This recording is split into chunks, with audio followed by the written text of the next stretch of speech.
Just so much stuff happens to me. Whatever, it's life. It's like God's teaching me a million lessons so early on. Jack Doherty is right now losing all his money. Yes, you heard that right. The guy who used to earn over $1 million per month. Not my claim. Jack himself claimed it. Ruined everything, bro. When I met this girl, I was making $1.5 million a month. Now, I'm making probably a tenth of that. Like, what the happened? It's because I spent too much time loving this girl when I should have been.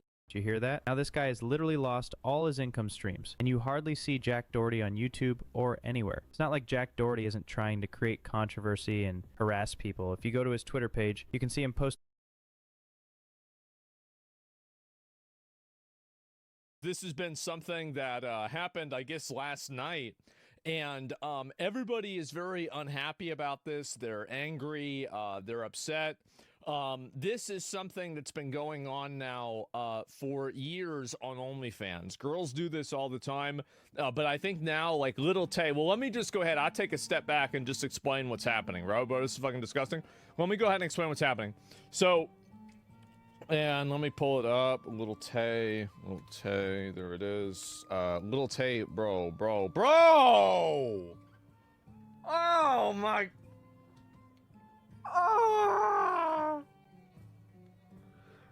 Oh God, bro, like, man, what the fuck? All right. So already, yes, Jesus, man. And so anyway, Little Tay. I don't even remember how this girl got famous. Is it from like what is this? Like fucking I'm trying to think. What's it called? Not Mr. Phil. Dr. Phil. Was it from Dr. Phil? I don't remember at all. From TikToks, I have no idea. And so anyway, a rap song, I see. So anyway, Little Tay, let me see if I can find it. Oh, Jesus Christ. I don't even know what this is going to be. I'm just going to block this person. I don't even know what the message. I don't even know what this is going to be. I'm just going to block this person. I don't even know what the message there. Oh my God. I can't even look at any of these because of these weird fucking comments. Holy shit. Well, anyway, I guess any of these because of these weird fucking comments. Holy shit. Well, anyway, I guess let's go ahead and just talk about this right now and not even, you know, we don't need to get into a bunch of other stuff. So basically, don't scroll. Yeah, it's like, I don't even want to scroll through this. So Little Tay announced that she made $1 million on her OnlyFans within 3 hours. And you can see this right here. And this is her her tweet here. I guess I can look it up and find it myself. Little Tay be poppin'. Jesus Christ. Okay. Where is it? I want to make sure I got it here. It's a fan account? Okay, alright. So is this it? Yeah, this is it. Youngest girl on OnlyFans. Freshly 18. So anyway, this is her tweet. She posted this yesterday. And this is actually, well, this is originally what she said. She said, freshly 18, please don't tell my mom. My 18th birthday exclusives shot at 12:01 a.m. Only available for 24 hours. Come and see me in my birthday suits. Replying to all DMs. So that's right, guys. Oh boy. Don't tell my mom. Yeah. I'd rather tell. Oh, I can't. I mean, honestly, this isn't illegal. It's just weird, right? I was gonna say I'd rather tell the FBI, but the fact is that it's not really. It's not illegal. Nobody's breaking the law here. It's just, you know, I don't think Jesus is looking at this and saying this is exactly what this is how I drew it up, right? And so anyway, FBI should investigate when the photos were uploaded. They probably weren't. Nah, there's no reason to do that. Anyway, so I mean, maybe, right? But I don't really think so. So if she made $1 million. I'm not even kidding. This app creator just destroyed his life. $1 million in money. I'm not even kidding. Look, she's posted it right here. $1 million in money and subscriptions and everything to OnlyFans, and her messages, and this is the crazy thing, simps be crazy. You want to talk about being overpowered? Like, these simps will just message these girls, like, and I don't even understand this. It's $20. Yeah, I guess so. And so anyway, these guys are sending this girl messages, you know, and what I think is kind of funny is that the images aren't really being posted. So, I mean, like, oh God, can I even say this? Oh, Jesus Christ, this is so disgusting. Should I say it? I'm gonna say it. It's like they're pre-ordering. It is. This is insane. What the fuck? What the fuck? Who the fuck $500,000 in pre-orders? Bro, this girl better fucking go help Call of Duty. It's gross, but not wrong. Hey, that's my favorite thing to do, right? And so anyway, holy fucking shit. This has been a thing since forever. It has. I get it. I know. I understand. Where's Collective Shout? Yes. Also, by the way, where is Collective Shout now? Because again, and this isn't the first time it's happened. This is the second time it's happened to a very noteworthy person. Because remember that Cash Me Outside girl from fucking Dr. Phil? And like Bad Baby or Bad Barbie or some fucking shit? Well, she did the exact same thing. And she made millions of dollars. And what is this? F? We're effing? Are we effing? No F? Okay, well, we're not going to worry about it. Anyway, so, and by the way, you know what I think is really funny about this? I can't show it, guys, because if I do, I would get banned. But Kick never has this problem. I never have this problem on Kick. I look at the chat on Kick, nobody says F. No F Kick side. This shit is crazy. Yes, we are the F situation. Yes, it does not happen. And so there it is. Not on Kick, I know. And so I don't know what the hell this happened. And change to Kick? Well, I'm on Kick too. I'm on Twitch, Kick. You know, I might be on other platforms in the future too. We'll see what happens. Tabloids used to be gross, counting down whenever the Olsen twins became 18. It's become a problem for a long time. But I think culturally, it is a weird thing to have a girl the day that she turns 18 selling a bunch of stuff on OnlyFans. And also, by the way, if there was a way, like if there was a universe where 17 was the age of consent, they'd be doing the exact same thing at 7.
Too. It's not like all these people just decided to be attracted to her the day she turned 18.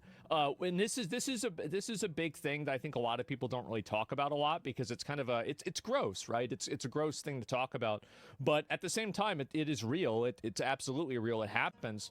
And so anyway, they also died at 45. Yeah, clearly. And so yeah, my point is that, and also, like, I mean, you've got to keep in mind that this isn't like, you know, a 19-year-old guy, you know, waiting for his 17-year-old girlfriend to turn 18, right? We're not talking about this. We're talking about like a 58-year-old man who's spawn camping this girl ever since he saw her when she was like 13 on the internet, okay? So it's a little bit weird.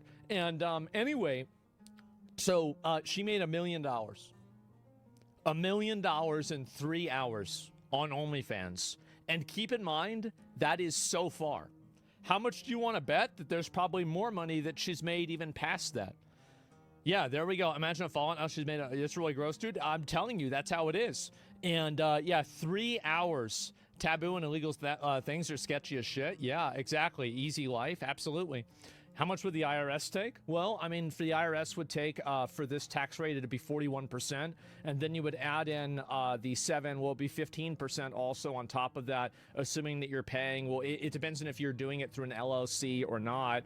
If so, it would be additional 7.5%. Depending on what city she's in or what state she's in.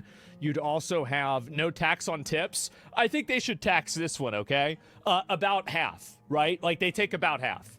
Like, I mean, we could go back and forth about this, but it's like 40 to 50%, depending on how well, 37%. Yeah, but there's additional taxes for people who are self-employed. And that's just it. What the fuck, 41%? That's a little bit of a scam. You're right, it should be higher. I believe in higher tax rates, even for myself. I think tax rates for wealthy people should be around 60, 70%, at least for gains that are made above $5 million, right? I mean, I think that like $5 or $10 million, if you're making like fucking, you know, like $50 million, like you got to chip in a bit more, man.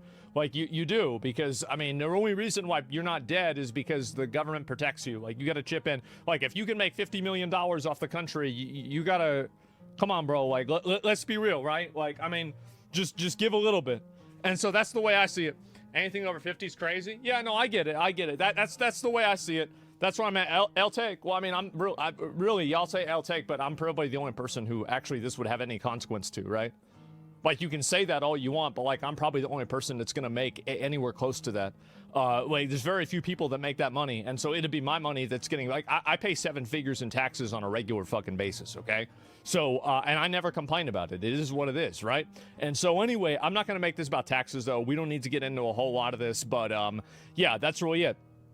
And my point is that, yeah, I mean, again, like, I just, fuck, who cares? It's just money. Like, who gives a fuck? Like, as long as you got enough to, like, afford McDonald's, afford a good living, and be able to do the, you know, the small things in life that you enjoy, and, you know, live a happy life, then that's all you really need. You don't need to be a fucking billionaire. You don't need any of that shit. It's bullshit. Anyway, so back to this. She'd probably be coming back. She'd probably be ending... She'd probably end up with 400K, 300 to 400K at the end of all this, right? Taxes, fees, OnlyFans cut, everything like that. She probably made 400K out of this, realistically. That's a lot of money, though. That is. It's a lot of money. And so anyway, you got this girl doing this, and it's extremely fucking popular, man. It really is. And I think it's going to, again, what I find is, like, kind of, like, odd about a lot of this stuff is that, didn't this girl say that she was, like, being abused and taken advantage of by her family in the past? Like, I thought that she did. I'm trying to remember this. Am I thinking of the right person? Why is Epstein trending? Well, no particular reason. There's a video Little Tay released on Twitter describing pre-orders since 2018. Oh, no. Claims to have made over $1 million in 3 hours after making an OnlyFans page on her birthday. She now says she has over 100,000 subscribers. She has over 100,000 subscribers on the platform. Oh my God. Okay, well, let's go ahead and listen to this. Here we go. Y'all already know what the fuck going on. We just broke the link record with the youngest link of the century. $1 million in a couple hours. I'm still the youngest one doing it. For all the grown-ass haters who've been hating since I was 9 years old, look at me now. What y'all got to say? Y'all been doubting me for 7 years. You can hate on me all you want. You can't say Lil Tay ain't winning. So for everybody out there, do whatever the hell you want with your life. Who gives a fuck what people have to say? And remember this, Lil Tay rich and finna get richer. Oh yeah, and thank you to all my supporters who have pre-ordered since 2018 or whenever you did. Y'all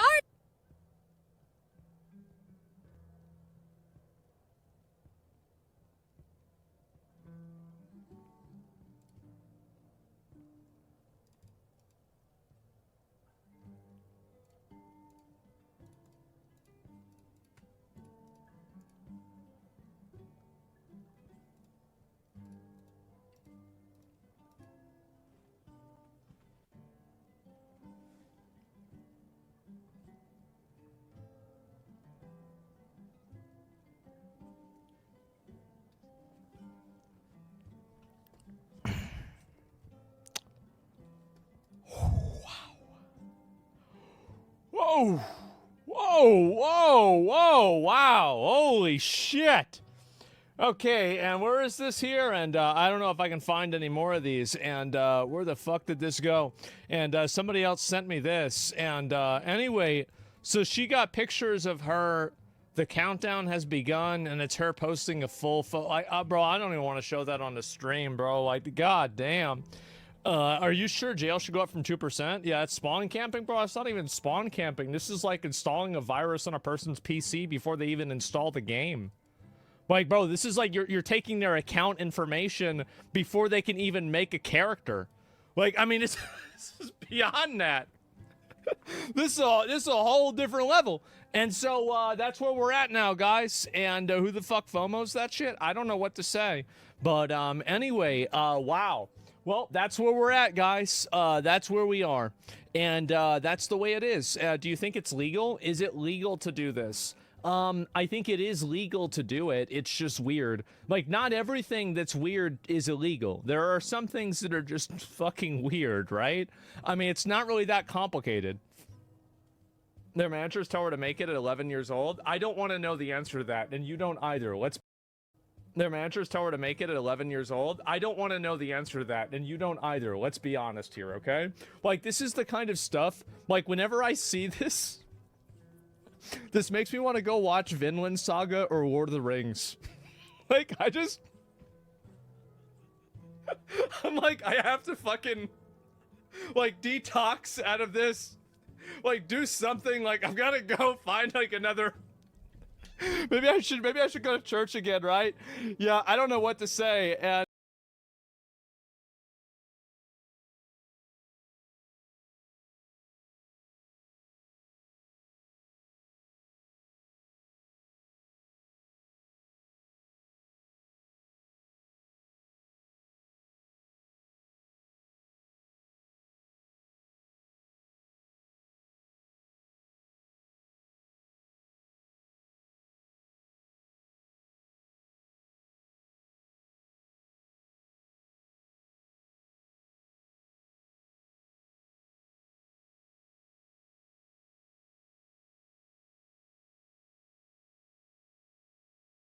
it's nuts, isn't it? Yeah, escape reality. I don't think I've pre-ordered anything 7 years ahead.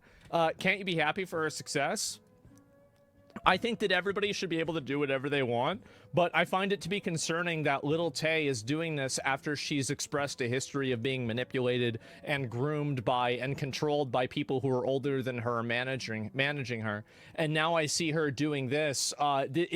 Like, I mean, if it's truly her choice, obviously, you know, everybody's free to live the way they want. That's totally okay. But this does bother me, and it makes me, you know, again, like, I don't know what's going on, right? Nobody really knows what's going on, but this certainly seems odd, doesn't it? So, yeah, and this is actually worse than the people who pre-ordered Ashes of Creation. Her manager needs to be investigated. Yeah, I don't know what to say. And let's see here. Imagine they prove the videos are made before midnight and every one of the viewers is PDF. I don't think that's probably what would happen, but I mean, obviously, that's not how it would be enforced, but yeah, it would look pretty bad. And yeah, so there it is. 100,000 people, incredibly depressing. There were filmed when she was a minor. I don't think that's really true, but yeah, there it is. And 50 years of feminism, and the only way a woman can move out and have a home at a young age is if she's an online... Guys, there are plenty of girls that don't do this, okay? Like, not every single girl does this, okay? Not every girl, every single girl in the world is not a whore, okay? I think there has to be, like, at least 5 that aren't, right? You know, like, basically, yeah, a fourth of them, name one. Jeez, guys. Yeah, and name 3 guys. Settle the fuck down. Look, I'm fucking around, right? I'm not. I feel like I don't want to go too far into that because it could be a bit weird. But anyway, gross. This could be a literal lie. A lot of the OnlyFans crowd explicitly lie about how much money they're making, how many subscribers they have to create manufactured consent, aka tricking people into signing up due to perceived popularity. I think that's definitely true. This guy probably is right about this. But I do think that there's definitely a precedent for this that's been set, and I wouldn't be surprised if it was true. I'll certainly say that. So yeah, there you go. 100 females versus not making one OnlyFans, like the 100 woman challenge.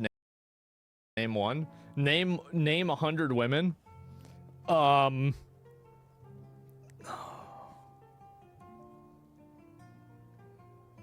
Hillary Clinton.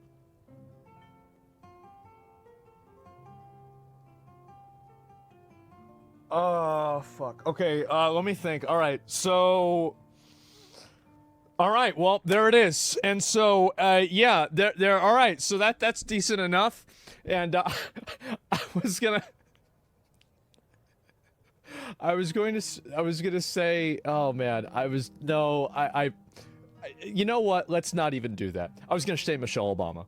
And so anyway, so yeah, for the men to pay OnlyFans, just look at yourself in the mirror and you'll see a pussy for free. Wow.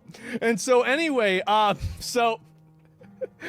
yes, this is pretty much where it's at. Proof there's a gender pay gap. It affects men. There's too much money in the system and too many perverts in the world. It's $20. I think that honestly, this is just the way things are now. But yeah, you're going to have more girls doing this. This is going to become increasingly more popular. And I think in general, this is the future now. You have, and this is another big issue. And I want to talk about this problem as well. And this is going to be the last thing probably the last thing that I'll maybe answer some comments about this. And then I want to move on. Obviously, this isn't the only thing I want to talk about today. But anyway, so one of the big problems that I think that these girls starting an OnlyFans as soon as they're 18 does, and I'm not saying that they shouldn't be allowed to do it. I'm just expressing my evaluation of how it's affected the rest of society. Which, I mean, again, you have the right to negatively affect society in some cases, but that doesn't mean that I don't have the right to criticize it. So anyway, there's a lot of girls that think that if they turn 18, they can start an OnlyFans and then they can make a bunch of money like this girl.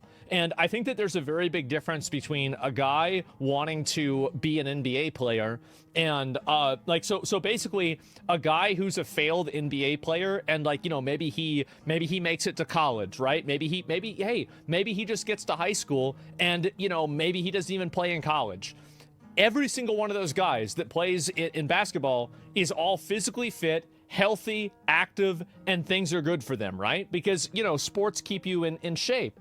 But the difference is that in the pursuit of becoming an NBA player, you are a physically healthy and fit individual. Same as a football player, assuming you're not doing steroids or, a couple of other things. And the same with other sports or something like that. In the pursuit of being an actor, you try to learn theater and you try to, learn about, Shakespeare or something. I don't want to look at that anymore. It's so annoying. And anyway, in the pursuit of being a streamer, maybe you learn about technology. But the difference is that none of these other, traditional aspirational jobs have such a massive negative consequence for getting it wrong. So, if you're a girl and you're 17 and you're thinking, oh, I'm going to make an OnlyFans when I'm 18, you're probably not thinking of the consequences that, what if you make an OnlyFans when you're 18 and the only people who subscribe to it are your distant family members? That would be weird. That wouldn't be good. That would be bad. And so anyway, it's all leaks anyway. Well, there it is. You won't get a job after? I think plenty of these girls get jobs. But yeah, true. Hey, somebody's got to say it, right? And so anyway, supportive family, clearly. And anyway, so this is what happens. And I think that a lot of these girls don't realize that by starting an OnlyFans and by doing this, they are setting themselves up. You are crossing a threshold that it's very hard to come back from. And I think that a lot of girls need to understand that, and there needs to be more of an honest conversation about it. Because on social media, you see a tremendous amount of survivorship bias of, these girls let me see. I think there was a tweet that I saw about this of these girls that are massively successful. They're making $1 million on OnlyFans a month and, everything's going great for them. But what you don't see are all of the girls that, they make $200 for a few months and then they don't make any more money besides that. And everybody who knows them personally is, trading around their nudes. And so I think that's really one of the big differences between, like, you know, this versus like a, you know, like a Twitch streaming or something like that, right? I think that's a huge fucking difference. And so facts, exactly, yeah. And so it's like, this is something that's going to stick with you forever. And also people try to do that. Now, should somebody be trying to save and spread and try to promote, you know, the fact that you did OnlyFans for the rest of your life? I don't think so. I don't think that's a good thing, but it is what's happening. And the point that I'm making is that if you don't recognize that that's what's happening, I think that you're doing yourself a disservice and you're living in a delusion. I don't know if I can find this video or not. It looks like I might not be able to. But yeah, there was a video of some girl talking about, what do you call it?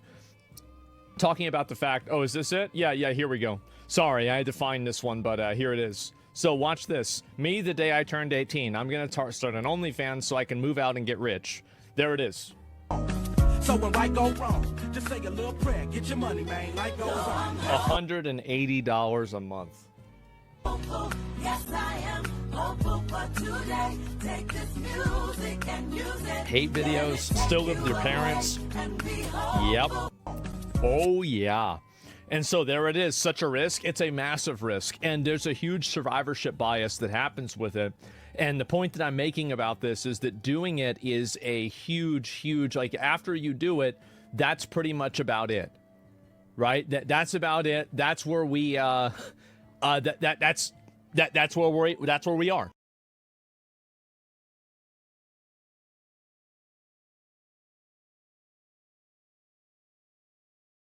So the UN, and again, all of this censorship and this ID on the internet, the real reason why they want your ID on the internet is so they can prosecute you for speaking your mind online and speaking up. It's not for children's safety, it's for their safety. Children are simply a misdirection. Most people are aligned on the idea that kids shouldn't be on porn websites. You don't need to have an argument about this. Most people agree on this. The problem is whenever, well, I mean, I'll play the video. I think that there it is. Welcome back, guys. Hope you've been having a great weekend. Unfortunately, though, we've got a number of very disturbing updates to go over in this video regarding the ongoing situation with various governments trying to invade your privacy, censor you, change the internet for the worse.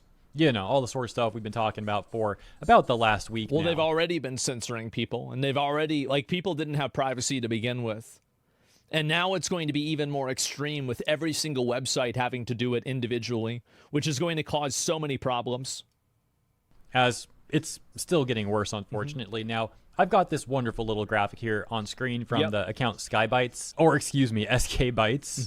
And this is just like a quick prologue of the stuff that's been going on leading up to this. It's a very, very brief recap. Then we'll get into all the new stuff, and I'll show you that in no specific order. I've got like 8 different things that, as mentioned, are all very disturbing. So before we get into that, let's just read this really quick. The graphic says, George Orwell was right. It's happening. Legal speech is now, quote unquote, harmful.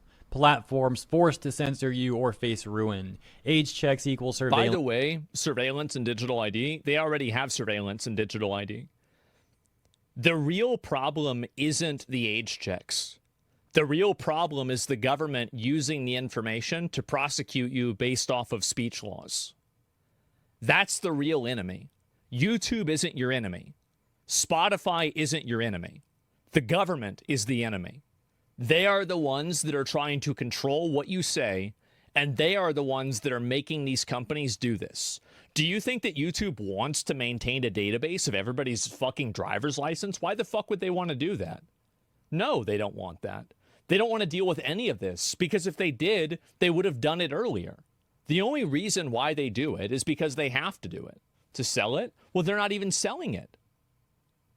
That's the thing. They don't even say, they have a million other levels of data that they sell. They don't even need that. They already have that data for your analytics to begin with. And digital ID, privacy crushed, dissent deleted. They're not banning ideas outright. They're programming the machines to erase them silently. The government has handed itself the power to police thought. This is no longer democracy. This is not new. This has been going on now. I think that the problem is that this makes the laws more of a direct threat rather than this just looming presence that people are worried about.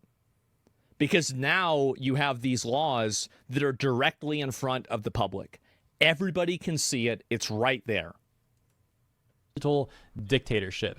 And yeah, there is a little typo there, but hey, it's a nice graphic. So let's start with this clip that I saw posted by the account Skeletor Explain. Skeletor! Showing this member of the UN, Antonio Guterres, or however you say that. Obviously, as you can see, the quality's pretty low, but what's important is what he's saying. Which so let's is play even this worse. 30-second clip. Yeah, this is quite an interesting clip. Let's take a look. Digital platforms are being misused to subvert science and spread disinformation and hate to billions of people. It's not about spreading disinformation and hate. It's about spreading information and hate against him and people who he is on the same team with, basically. That's really what's going on here. That's what they care about. This is not about kids. It was never about kids. Clear and present global threat demands clear and coordinated global action. Our policy brief on information integrity on digital platforms puts forward a framework for a concerned international response. So we've got this member of the UN using this rhetoric to try and justify what these various governments seem to be doing to the internet, saying, once again, digital platforms are being misused to subvert science and spread disinformation and hate. All rhetoric, as mentioned, that they're just... Totally fine with me, by the way. Completely okay. That's totally all right. First Amendment. Cry about it. Go back to wherever you came from. Don't fucking come to America and tell us what we can and can't talk about. The fuck out. That's what I think. Trying to use to censor free speech, invade your privacy. I don't want to listen to some fucking international bureaucrat try to dictate to me what my fucking laws should be. The fuck out of here.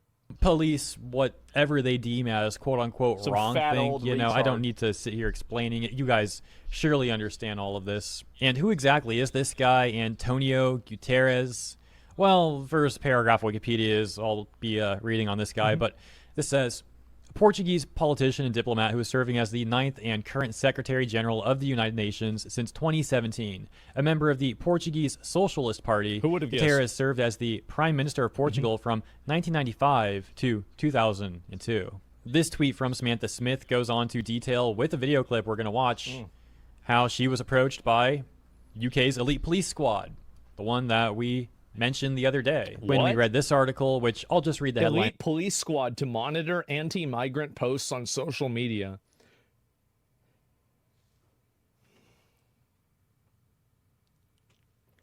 It's going to get real bad in the UK pretty soon. It's going to get real bad. Of now, the one that said elite police squad to monitor anti-migrant posts You on know social media. And you can It's gonna reasonably happen. presume this is the exact sort of quote-unquote It'll be real hateful bad. speech that Mr. Guterres was referring to in that UN speech in the clip that we watched a moment ago. How dare you criticize these policies? You're not allowed to do that. You might get a knock on your door. And no, I'm not kidding. That seems to be what happened to Samantha. As she says, I went on TV to discuss Pakistani grooming gangs in my labor-run hometown of Telford. The next day, officers banged on my door, wanting to shut me up for exposing them. With the Online Safety Act now in force, no one is safe. If it No. This has nothing to do with the Online Safety Act. They would have found this information without that. It would have been easy for them to do. You don't need the Online Safety Act to do this. They could have already done it before this. happened to me, it can happen to anyone. I was on your show last Monday, same time practically. I came off, there was a fantastic response. Yeah, they've been prosecuting the people for this for years. So obviously this new act that just happened clearly isn't clearly this didn't cause that to happen. From the public, I was really, my heart was warmed by the support and you know, outreach that I received from those that either didn't know what had been going on in Telford for decades. You know, up to 1,000 girls had been reported to have been abused by grooming gangs since the 1980s. Holy or shit. those that that had no idea that it could potentially still be going on, and the scale of police, council and social services failings. I went back home, I went back to Telford, and the next day around lunchtime 2 police officers banged on my door demanding that I speak to them about my interview. Really? So the police who have done nothing for the entire 3rd millennium to date suddenly were roused to activity by you going on television. Yeah, they told me that they had gone round to all of the addresses they had on file for me. They had gone to my previous home addresses, the different... Well, they're trying to intimidate her. They're trying to make her afraid of speaking out against it, and they're trying to push her into being quiet, because maybe she hasn't completely broken the law, but she's done things that put their narrative at risk. So because they can't actually arrest her because of breaking the law, they just have to resort to intimidating her with the use of the police and the military, or probably militarized police. That's basically what's happening, right? So they can't put you in jail, but they can scare the shit out of you. They call it the non-crime hate incident. Accommodations that I'd stayed at looking for me, and eventually they located me. You know, they hunted me down, they tracked me, they will. Banged on my door. You know, not Again, like, the government's not stupid. They're going to find out where you live. Too different to when they're knocking on the door of a perpetrator, of a potential criminal. Yeah. I was on FaceTime to my friend at the time, who said to me afterwards, "I genuinely thought you were going to get arrested from the way that they were talking to you." Of course, because they tried to scare her. You would think that they would be protecting people who would be trying to expose these grooming gangs, right? Like, you would think the police should want to protect the people exposing them and go after them. But in some sort of twisted world, apparently they're trying to silence the people speaking out about that stuff. They told me that, quote unquote, when you go on GB News and talk about grooming gangs in Telford, it's our duty to follow up with you. Why? Why? Yeah, I'm curious why that is. That's not actually true, is it? Yeah. No. So the police are, among other things, lying to you. It's funny, I said to them at the time, it was funny that they did absolutely nothing to bring my accusers to justice, but when I went on national TV, my abusers to justice, but when I went on national TV and talked about the industrial scale of their failings and their inaction in bringing to justice the perpetrators of vile sex crimes in Telford, that they are suddenly spurred into action to come and knock on my door and intimidate me into silence. It's pretty Of course, because they don't want anybody... The thing is that they know women speaking out about this stuff changes the cultural narrative, and it makes the migrants no longer the innocent... downtrodden masses that they can take advantage of people's emotions to justify bringing into the country. So what they are the most afraid of is women speaking out and sharing their stories about being, you know, like assaulted or harassed or anything like that. Because if they do that and then people see that this is happening, the entire foundation of the lie that they've created falls apart. That's the reason why. And they're terrified of that foundation cracking. And so as soon as people realize that actually, no, these people are not, you know, these super misunderstood groups of people, and they're actually, in some cases, bad actors, not all of them, obviously, but some of them are. And if you don't hold the ones that are bad accountable, people will assume that they're all bad. And that's what's happening. These big butch coppers being so insecure. Now arrest the police who help the gangs now? As I said, I think that eventually there will be enough people in the UK that are tired and upset about this. And I do think that what will happen is that the anti-immigrant sentiment will become so large that it will create a majority inside of the government, and they will be able to enact policy. And I think when that happens, that policy... And the people that now are trying to suppress everybody talking about these grooming gangs, etc., these people will be lucky if they are alive. That's what's going to happen. They'll show no mercy. Yes. I guarantee you that the people that will take over and the people that do this will be absolutely fucking brutal. Protests have started already. That's nothing. No, I'm talking like, trust me. Again, they're still saying turn the boats away. Just wait till they start saying sink them, because that's what's next. And it would have never gotten to this point if they had treated the people who had reservations about migration seriously instead of calling them racists and banning them off of social media and putting them in jail. It would have never gotten to this point. That you going on TV and criticizing them can drive them into action that they otherwise haven't taken for decades. Do you know who actually ordered up this, I guess raid is the word for it? I have Well, obviously somebody who's at the government. And to be clear, it's bad. It's going to happen, but it's still bad. Of course this is bad. Yeah, tons of innocent people are going to be hurt by this. On both sides. Tons of them are. And this is going to be awful. And it's a problem that's a complete unforced error by the government. No idea. I know that it was two police officers from the CSE team that knocked on my door. They said they had been working for the force for a year and 6 months respectively, and they were quote unquote... I think another great example of this is like you look at Alligator Alcatraz, where you have the president of the United States that just says, yeah, we're going to let illegal aliens get eaten by alligators and die. And everybody's like, yeah, based. True. Great. Awesome. He won the popular vote. 10 years ago, that would have gotten you canceled. Now it gets you elected. Imagine where we're going to be 10 years from now. Trying to make a difference. I don't... No way. As if it wasn't bad enough. I mean, that's just silly. I mean... I can't believe that. Oh, we're trying to make a difference here. How dare you speak against this stuff? You're not helping anyone. We're the ones trying to make a difference. You got to be kidding me, dude. Yep. I don't know what difference they were making by going after a victim rather than... When did he say let them get eaten by alligators? Somebody was interviewing him, and he said, well, so like is the idea that if they escape, they'll get attacked by alligators? And he says like, yeah, I guess that's kind of the idea. Yeah, sure. It's pretty much about it. Yeah. Yeah, no, he straight up said it. Yeah, like he did.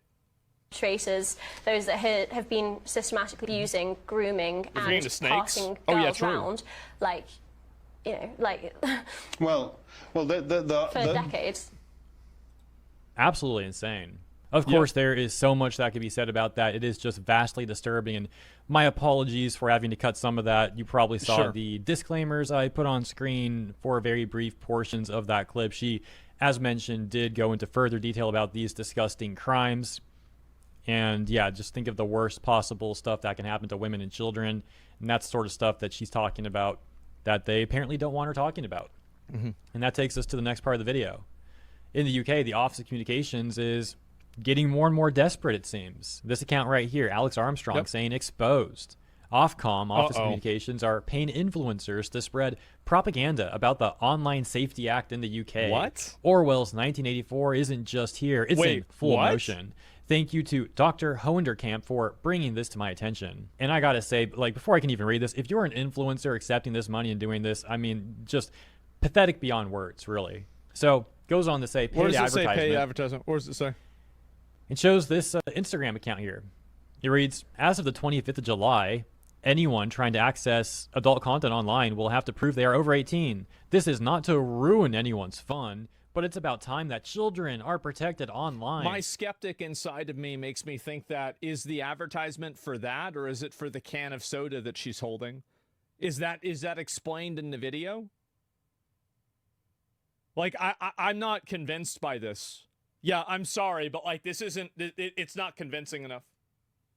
There is an enormous amount of content out there, but some of it is content that is made for adults and not children. This is just the start of trying to make the internet a safer place, and this arrow, which does cut off some of the text there, but the arrow points to, as you can see, this being an advertisement.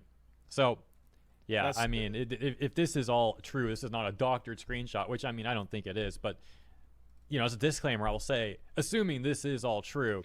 Olivia Bentley K. Somebody'd have to find the post and show me. But it looks like it, and you can see that this girl is advertising all kinds of products all the time. I don't think that we can say with certainty that her doing this advertisement, it was actually by this company. I think this is people looking for something, and they're looking so hard that they've made it up themselves. I don't, yeah, I'm not exactly sure. I don't trust this yet. I mean, how pathetic, man. Like, I couldn't imagine the sort of person that would take money to promote this nonsense, to stand up for this corruption, and to gaslight your own followers about it, to take the money and push this on your followers to try and spread the agenda of these corrupt politicians. I mean, I don't know how someone could possibly ever be okay with that. And it goes without saying, of course, but yeah, doing it for free would be bad too. Yeah. Yeah, it's just all around, as mentioned, a really pathetic thing. Then I also saw this tweet about the Labour government in Australia and this app called Signal app, which is apparently a very popular messaging app in Australia. I've never heard of it before. If this is like popular around the world, I guess I'm just out of the loop. But the tweet reads from Aus Integrity. Breaking. Labour government demands backdoors into encrypted messaging apps. Whittaker, Signal app's president, said they would exit Australia before giving access. The quote being, I think that every single company should obviously have to follow the law, and they should have to like give every information away if it's asked to by a judge. Just because a website has like an ideology of like, oh, this is the way it should be. If you want to do business in a country, you have to follow that country's laws. That's all there is to it. Like there's no way around this. They should leave. Well, then they can. But those are the two options. Yeah, so then they pull out. Absolutely. Our commitment to end-to-end encryption, maintaining robust, technically guaranteed privacy for everyone who uses Signal, never wavers. And so the text here in the article says, Signal boss warns Apple X Australia if forced to hand over users' encrypted messages. So I'll admit, I don't think I fully understand this one, but to my understanding, I don't think Signal currently holds decryption keys. The principle is correct, but in this case, they should leave. Australia has some really draconian, shitty laws. Yeah, and that's totally their discretion to do that. But obviously, a company should not be able to defy the national laws of the country that they're doing business in because it goes against what their business model is or what their company ideals are. This is very obviously true, and if you applied this to any other thing that you guys would agree with, you would immediately realize that it's necessary. Of course, companies just. You think a company just gets to ignore a subpoena? That's ridiculous. So, hypothetically, if the government were to demand like chat logs from their app, they wouldn't be able to hand them over, and this would mean that the government wants them to redesign the app in a way where they create this backdoor access that they would then give the Australian government, to which Signal believes would threaten their global security model. Unless and saying they'd rather that's leave. A huge problem. And you're right that certain companies own the government and they're able to effectively operate without any sort of regulation. Or if in worst case, they can use the regulation against other companies that are their adversaries. Australia, then who here wants to fuck up their life with gambling? Me, I do? Great. Awesome. You're in the right place. Gambling sponsors are now targeting predominantly young men through esports. Yes. And today, Riot Games is basically about to make the whole thing much worse. But just so this is in context, this is the same industry that's linked to a 25% rise in US bankruptcy filings. So that's right. lovely. And young men in low-income regions are the hardest hit population group. So with that in mind, now we get to talk about how the biggest name in esports has just opened the goddamn floodgates. In short, Riot Games is allowing betting sponsors into League of Legends and into Valorant. And by making this move, they give every other esports league justification to follow. Basically, these companies know exactly who they are reaching, and now they have a direct pipeline. Here's the change. Sports betting sponsorships are coming to pro teams in North America, Europe, and the Middle East. Now, Riot first considered this in December 2024, but now the president, John Needham, has published this lovely blog post. What happened is that the culture has changed. And culturally, what's happened ever since 8 or 7 years ago when sports betting was legalized in America is that betting has become increasingly more normalized, and the inclusion of betting into everyday life has been almost totally seamless. Like, if you're watching sports, apparently, you're constantly getting fed ads for DraftKings. If you're watching any sort of competitive activity, there's some form of betting and gambling that's happening on this. It is massive. It is a gigantic fucking industry. And I would assume that probably trillions of dollars are wagered every single year on sports betting because of it. No one cares if every kid is an addict. Well, like, and that's the thing, is that kids watch sports. Like, I don't think that Riot is really a unique evil for this. Like, if the NBA does it, why are we getting mad at Riot when the NBA does it? I mean, that's my opinion. What's happening and why they're doing it, plus how they plan to minimize risk. Now, you might be wondering, why now? And their justification is fairly simple. They say the teams have been asking for gambling sponsors for years. Just real quick. More examples of blue chip brands being an unstable form of sponsorship. If esports and pro gaming wants to rely on outside money, they should embrace porn, gambling, and alcohol sponsors. This is over a month before Riot made this announcement. Everybody knew it. It was obvious.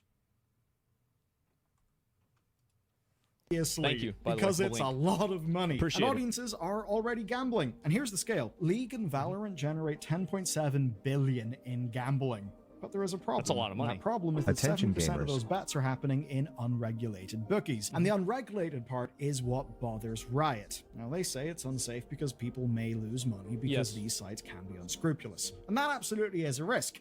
Of course, the other side is... No, it's bullshit. They're just doing it so the companies and the teams can still make money, because the teams aren't making money. Esports teams are shutting down all over the place. Esports was a massive bubble, and venture capitalists pumped millions of dollars into it for 10 years, and now the bubble has popped, and people realize that, at least in the West, and this is another big issue, is that in the West, this is true. In the East and in places in South America, it's not true. You know, people losing absolute humongous amounts of money via traditional gambling, working as intended. Here's the basic logic they're using. So, you know how teenagers will be tempted to drink alcohol? So you might think it's better to give them something light under supervision rather than have them, I don't know, drink Tesco value vodka. That's exactly what we did in middle school. Field somewhere. But the question, right, is that by legitimizing it, by making it more normal, giving it way more exposure, will you reduce the average damage done per individual, but actually cause far more harm overall because you've just went and... This allowance of having gambling websites will cause the amount of suicides that happen because of gambling to go up. This will happen. Now, again, I'm not saying that you shouldn't do it, but don't do it and try to hold a moral high ground. People kill themselves over gambling all the time. Now, you could say that's Darwinism and you get what you deserve, but it still happens. Natural selection, sure. But at the same time, it is real. Expanded the market to way more people by making it easier to access. And would that actually mean... And also, as soon as you introduce people to the world of gambling, you're going to have people that will move to unregulated markets because you've already done the beginning work of getting them into the entire ecosystem in the first place. So this argument defeats itself. Ran over time, that you'd start to find more really bad problem gambling cases because basically you're going to reach way more people, and that means way more people who could potentially fall into problem gambling. That's certainly my worry, but first, let's take a look at what this will actually look like in esports. A fun thing about this is Riot absolutely knows how this can be bad luck and all of the potential problems, so there is a degree of... It doesn't matter anymore because gambling has been socially accepted to the degree that this is normalized. It used to be a big deal and everybody would hate gambling, but now it's been so normalized and so many people have been paid off to be okay with it that it's just the way it is. That's it. Like they've actually won. vision from them. Straight in that up. They will personally vet every single sponsor. Doesn't They matter. also say they'll make sure that partnered betting services are using Riot-approved data, which will mean that nobody gets actively manipulated. But there is a bit more. Teams are going to have to self-regulate their partnerships, and Riot's going to demand that each team makes an internal integrity program. You know, so that they can investigate themselves. And as for what that's This is all bullshit. to be, Riot says, a self- Like, Riot is making the right call, and if I was Riot, I would also allow gambling sponsors. But them doing all of this is just them trying to look like they have the moral high ground. There is no moral high ground when you're allowing and promoting gambling.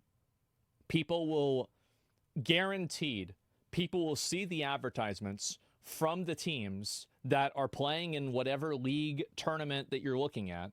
They will see those advertisements. They will go on those websites, and that will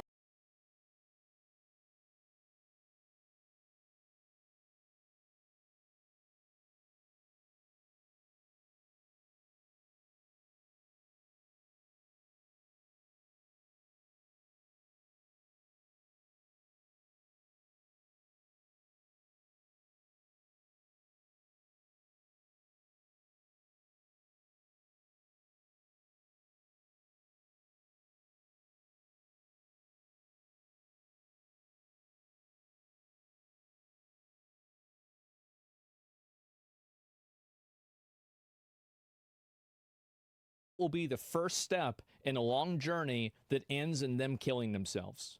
This will undoubtedly happen. Anybody who thinks that's not going to happen is delusional, and they know it. That's why they're trying to add in all of this extra language. And I understand, like, again, this is the problem. Like, again, you could just say you don't give a fuck. Who cares, right? They kill themselves. Who gives a fuck? Fuck them. That's fine. But Riot doesn't want to do that. So they want to play, oh, well, we still care, and we're going to have all this integrity, and get the fuck out of here. It's obviously what you're doing. Do you want to bet on that? No, because I know I'd win. Find policy for selecting sponsorships. I Yeah. don't know. It doesn't seem like the highest bar on the earth to me.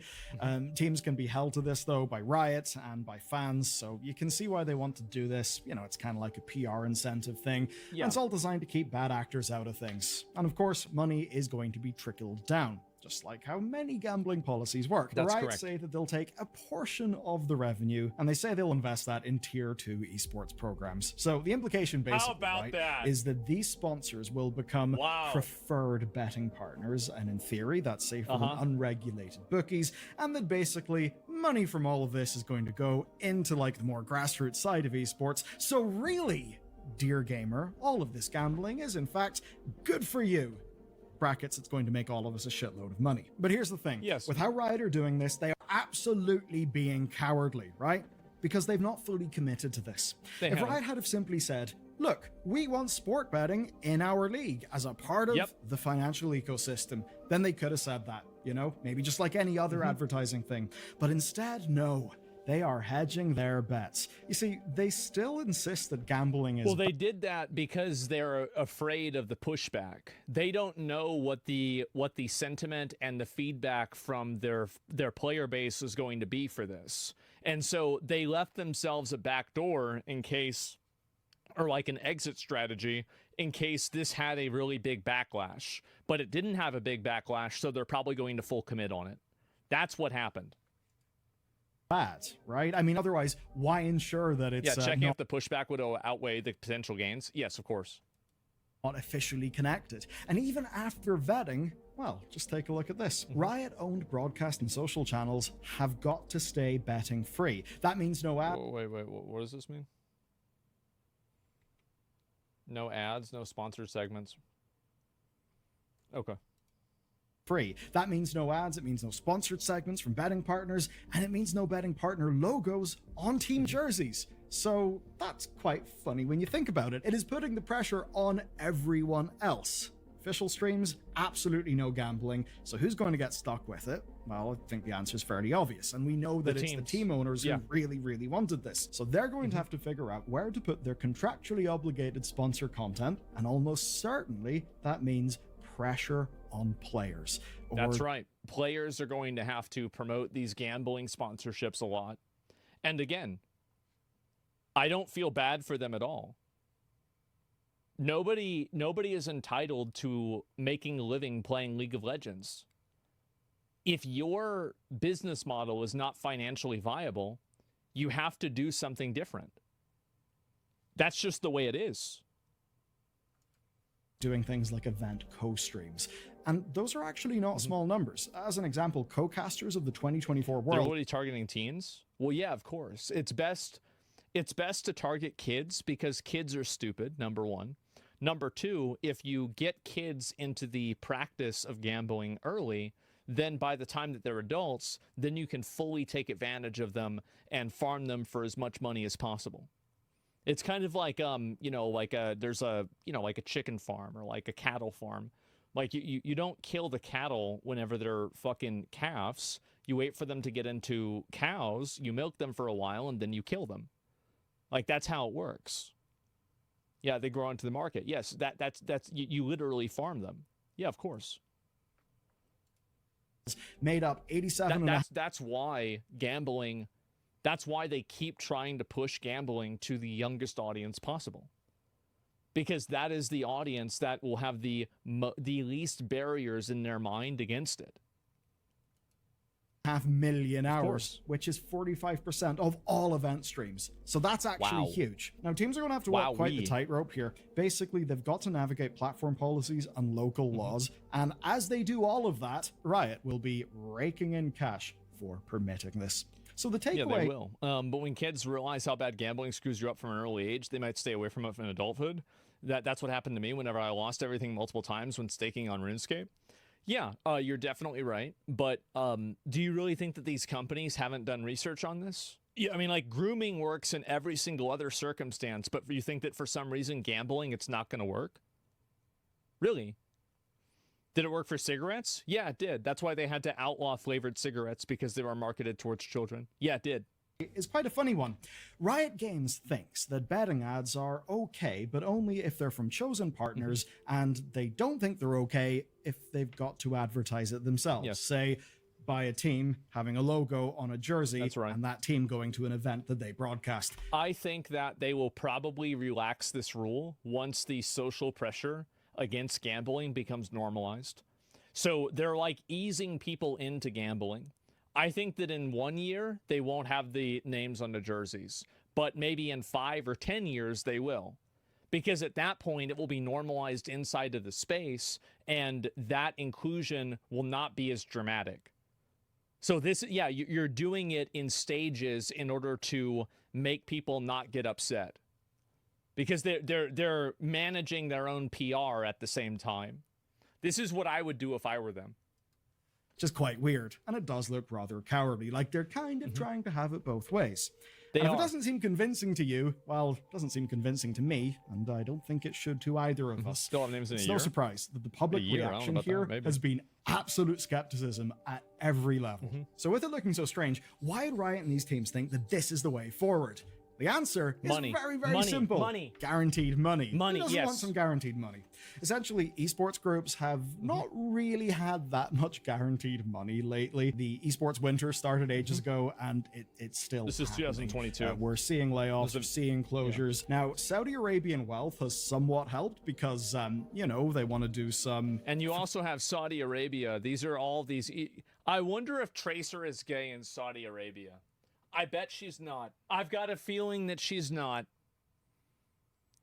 And again, Blizzard Entertainment, one of the most virtue signal companies of the entire world, sent their fucking Overwatch, that is like their prime example of how open-minded and progressive they are, and their inclusion. The Overwatch World Cup is in the Middle East. It's in a country where there are multiple restrictions on being trans, being gay, or doing anything like that.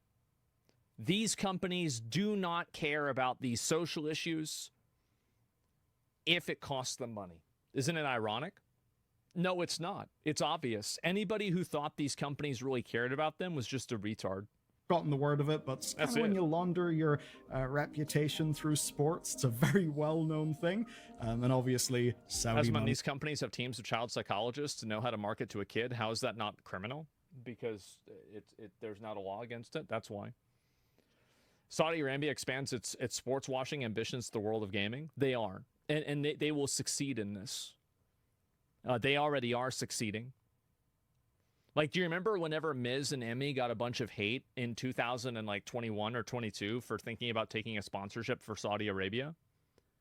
And, like, everybody was furious at them for it, and then they got bullied out of not doing it?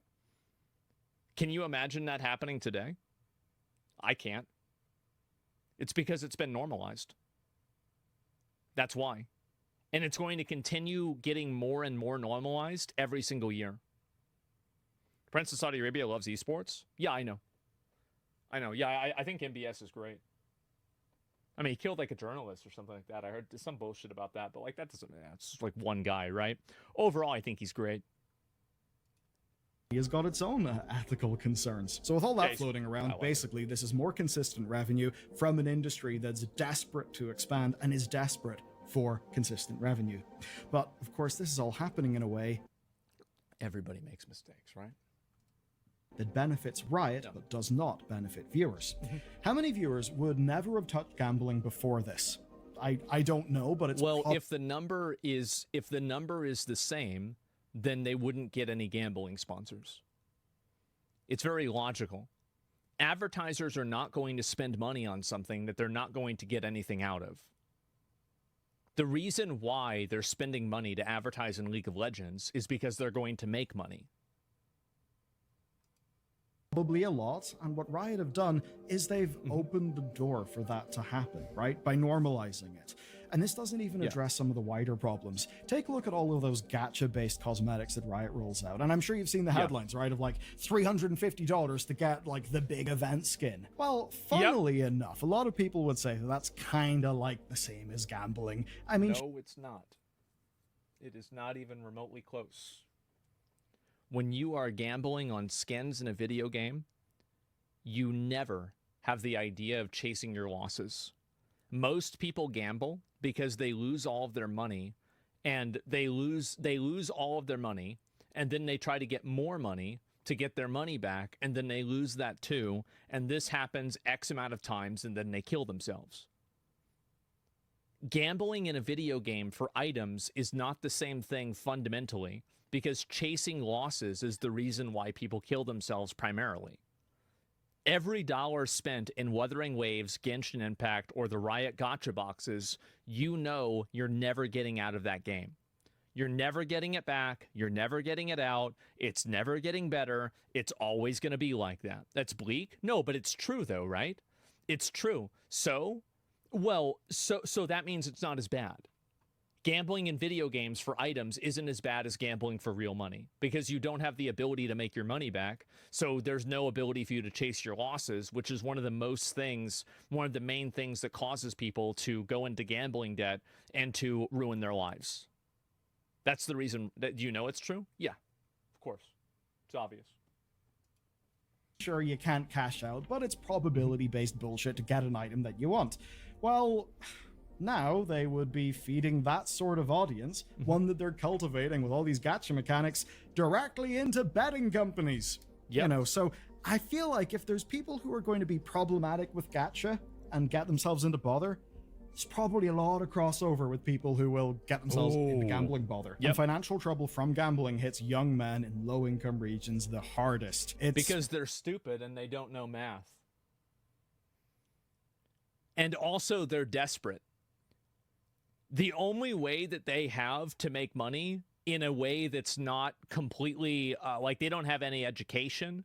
Like, I mean, again, like if you're living in a poor area, the odds are that you probably don't have access to education. You're probably stupid. You don't understand statistics. You don't get math. And so when your friend tells you that they made money on a gambling website, you don't understand how to contextualize that because you went to a shitty school that couldn't even teach you algebra. That's the way it is. And so it's easier to farm stupid people. That's how it is. Stuff, right? And studies do suggest that, of course, that is the exact demographic that is also the most likely to bet on esports. Absolutely. The case you can make for this leading to a lot of problems is, I think, pretty compelling. I mean, it's targeting the same group. It's undeniable. It's undeniable. Anybody who's trying to make excuses for this is just doing mental gymnastics. Accept the human sacrifices and enjoy them. Don't try to pretend like they aren't happening. Proven to show more problem gambling behavior than other groups. And then, of course, there's the risk to athletes themselves. And this is something that's not commonly thought about. Now, of course, esports people, they'll face match-fixing allegations as, in traditional sports. Yes. But now there's an entire new type of hostility for them. Because when somebody loses a bet on one of these sites, on the team that promoted that betting site, that anger can now go straight to the players. Blame can go straight to the players. And that's not me speculating. This is the actual experience of athletes in physical sports. And it's one that's gotten far worse with micro-betting and app-based gambling that just, make it far easier to engage in all that shit. Here's a really fun quote. A December study by 4 of the biggest tennis federations in the world found that angry gamblers were responsible for nearly half of the 12,000 abusive social media. There's no way it's only half. There's no way. I bet it's like 95%. There's no way it's only half? Get out of here.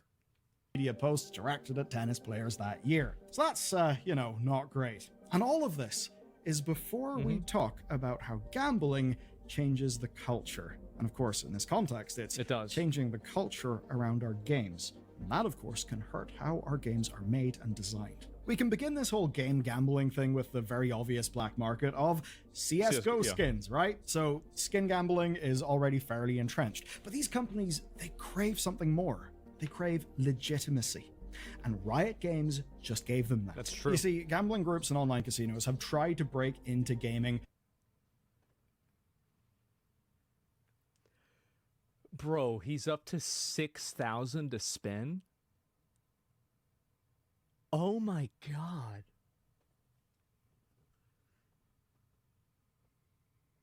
Jesus. 6,000 to spend. That's insane. For years and years and years. And we've seen this in many ways, like say press sites getting flooded with sponsored post offers. I actually got loads of sponsored post offers from similarly... He won $37 million. Now he's only 50 million down.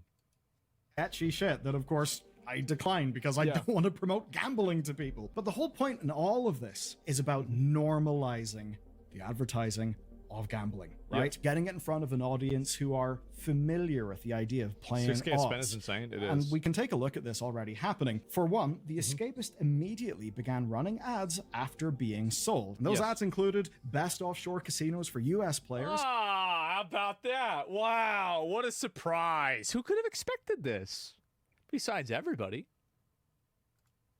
And best online casinos in the US. Lovely stuff. Meanwhile, Aftermath covered the Adventure Games Forum sale. This is wild. 20 years of archives were purged, but do you know what was added?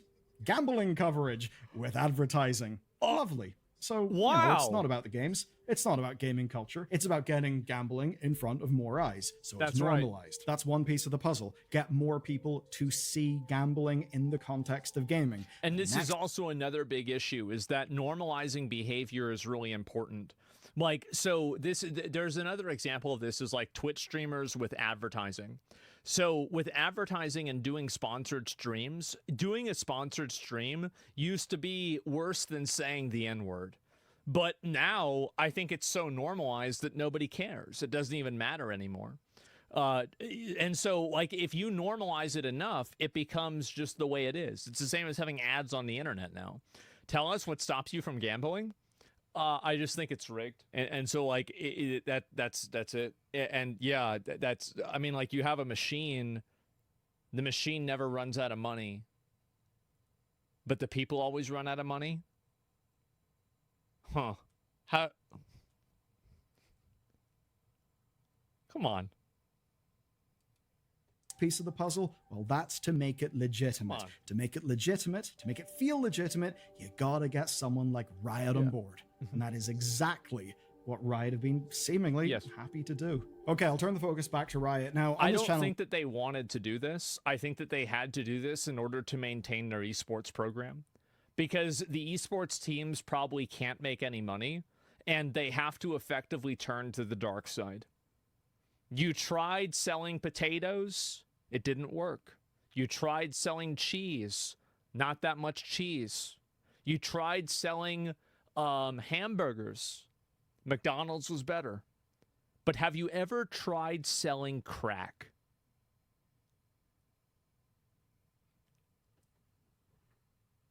There's where the money is. Oh, yeah. We've extensively covered Riot's financial concerns, and because of all that, we do kind of know why they're approving this now. Teams, of course, need to survive the esports winter. That's very important for Riot. It's not a winter, because a winter is a season. This is the beginning of the end. Western players and Western culture doesn't accept esports in a big way. There's no like the idea of a winter means that spring will come. There's no reason to expect spring will ever come. Right, it's important to their whole business model, the culture around their game, the culture that drives all those skin sales. Now, of course, Riot gets a cut of that game. What about Asia? I'm not talking about Asia. But they're not comfortable with this decision, or else they wouldn't have framed it as being a risky thing. They wouldn't have banned it. No, they are comfortable with the decision. They are worried about the PR from the decision. From official streams. They also know the players won't like it. And they will also probably reverse part of this as it becomes normalized inside of the space over time, because other companies, now that other companies see Riot doing it, now they're going to do it. And I'll give you a great example. A lot of people didn't like going to Kick. They didn't like the idea of going to Kick. Then I went to Kick. I joined right here.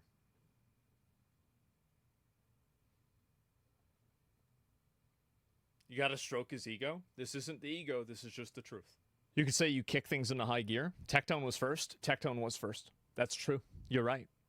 And so anyway, so you jumped on the bandwagon? Yes, I could see that things were changing, and I thought it was the right option, and I knew that me going would not negatively affect me, and I knew that doing it was the right decision for my stream, and I thought that it would change the way that people viewed the website, and I was right about all of those things.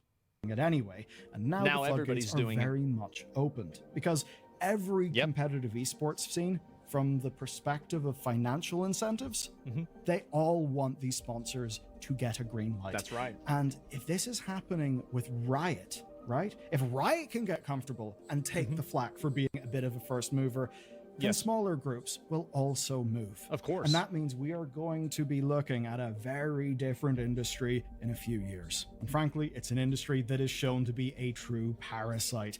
And it's one of those things, look, adults can spend money whatever the hell they want. Sure, right, I absolutely get that. But I think there is a concept that you need to keep in mind whenever we're sort of making like libertarian-rooted arguments. And that is the simple concept of an unpriced negative externality. The point essentially being that, say, gambling, right? That leads to a whole bunch of social problems. Those social problems then, guess what?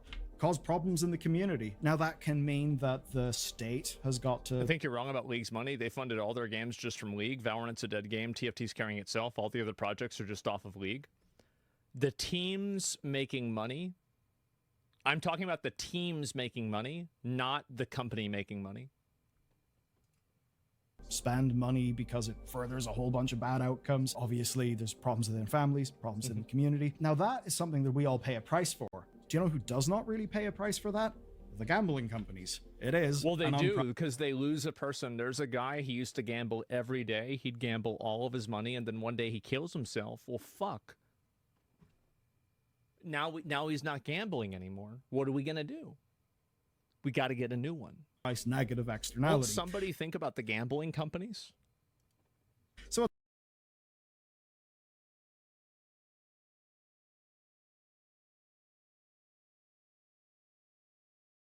scammers. What the fuck? Scammers in Rome? Uh-oh, I thought they made those illegal. How did he get one? Oh. This is Rome, and that's me getting chased by scammers I just exposed in 4K. What? What? Wondering, why are they so pissed off? Help! Oh, police! Police, help! It all began a few hours What the fuck is this? Earlier as I took a selfie in front of the Coliseum and met this nice young engineer. Yeah, very good. Where you Very from? good. Texas. I love Texas. What's your name, my friend? My name Ali from Senegal. Ali. West Africa. Senegal, yeah. Batata, what do you mean? Oh, I thought it was from Lilo State. Life is good. Be happy. Love is good. What's your name? Love is Tyler. good. Before you Good for you. Senegal. This for me? This my mom just 55 years. Oh, it's elephants? Yeah, you love elephant? I do love elephant. This is a gift? Yeah, I give you. For free? Put it on. For free? You have wife? I don't have baby or wife. Why? Maybe tomorrow, eh? This is for free. Yeah, present for my anything you have. My friend. Yeah, anything that you have is okay. Something for my baby. A gift from me? Yeah, anything you have is okay. Some money for eating. I thought it was gift. Very happy. Something like for my. Wait, what is this? I thought this was gift. Make it every. Oh my God. This is so ridiculous. Everybody love elephant from Kenya. Ridiculous. Everybody love elephant from Kenya. I love elephant too, but I thought I was getting gifts. No, no problem. Anything that you have is okay for me. I have nothing. You want some coins for me? Nothing. Almola. What happened to my gift? I thought you were my friend from Senegal. Finish. Have a good day. Hey, you have a good day. Why don't I know gift? I said finish. Hey! Hey! What is this problem? What is your problem? Why you give gifts and no, you take back? Why you take back the gift? Finish. I don't need finish. Why you take back the He's gift? he knows what he's doing. You need something? Yeah, I thought I was getting gifts. What do you need? What are you doing? You need fight? I wanted a gift. You need fight for me? Uh-oh. Finish. Go. A fight? Yeah. You from Senegal? I thought we were friends. Say un bastardo. I thought we were friends. Scammer. Scammer. Yeah, thank you. Scammer. I thought we were friends. Where's my gift, huh? That's your gift? Middle fingers are your gift? Fuck you. Fuck you, mamma mia. Fuck you, mamma mia. Fuck you, my friend. Thank you for the gift. I fuck your mom every day. Every time. And thank you for the gift. I fuck your mom every day. Every time. Why you giving me bracelet? Oh, you want me to follow you? So you can bring your friends and beat me? Is that the plan? Uh-oh. These doctors and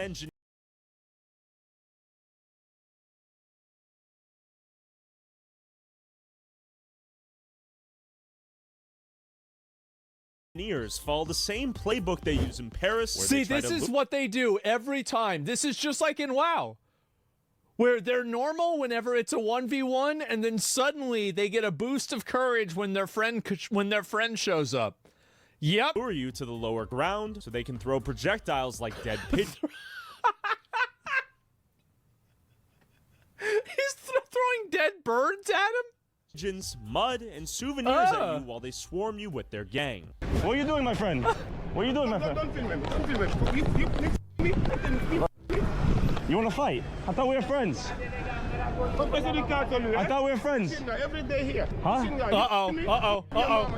You're fucking my mom every day. You gotta kite him around. I thought we were friends. What happened to best friend? The taxis are in on it too. It's a whole mafia here. Mafioso. What? Mamma mia. Mamma mia. Hey, don't take their friendship bracelet. They're not actually your friend. They want your money. All right, that's all I got. Taxi drivers threatening to call cops. They should. Turista. Mafioso. Mafioso. Call the police, please. Call them. All right. Moral of the story is, don't take a bracelet from these guys. They'll scam you. They'll ask for your money. He's out here every day, he says. Oh Taxis my are in on it. God. Bye-bye, my friend. You have a good day. Hey, for you, tip. Grazie, my friend. He's safe. Just gave him that's how you do money for business nothing. right Okay, there. that's nice. Excuse me. If Senegal homie, if he punches me, can I punch it back? You know what? I applaud you. You're on TikTok. I saw something. Yeah. I applaud you because I learned from that. So now you know not to take the bracelet. Yes. Walk away. So I want to know if we can defend ourselves because they get violent. Absolutely. Oh, I don't know. This is Europe. I would not defend myself in Europe, bro. Yeah, I would be afraid. If he does punch you, Punch it back. you can. Okay, but non-violent, peaceful otherwise. Peaceful. Yeah. The public appreciates, they said they learned from this stuff. That's what we like to see. Great. 2 hours later, I went to the ground level of the Coliseum, and these bracelet scammers were everywhere. So they're just sitting there doing this? Well, why don't they just go round these guys up and get rid of them? What is this? Why are they putting up with this shit? Just get them the fuck out of here. Pay close attention to the other people here who hate the mere presence of my camera. Yeah, that'd be racist. Too bad. As I watched my cameraman get a free bracelet from another friendly engineer from Senegal, this big back Indian dude kept looking back at me. Uh-oh. Yes, yes, video. You be quiet. How about that? Okay, we're in Rome, Colosseum. Beautiful view. I take all the video I want because I'm Colosseum. Beautiful. Beautiful. You keep moving. You keep moving, boy. As I was getting some dirty looks from anyone out here with a questionable business model. Anybody with a fanny pack is a hostile NPC, basically. You can see them. It's all the guys with fanny packs. I decided to make my way back up to where I was earlier to see if the same bracelet scammer was still there. But instead, I found this guy who claimed he could get me to the front of the line in the Colosseum. Oh my fucking God. Why don't they just go get these guys and get rid of them? We'll skip the line. That is a group entrance. Is an hour tour inside the Colosseum, and then you have access to the Roman Forum. No. Tourist information. You can see that's what he's saying. Palatine 3 Museum, Giro line. You have Come with group? me? Yeah, yeah.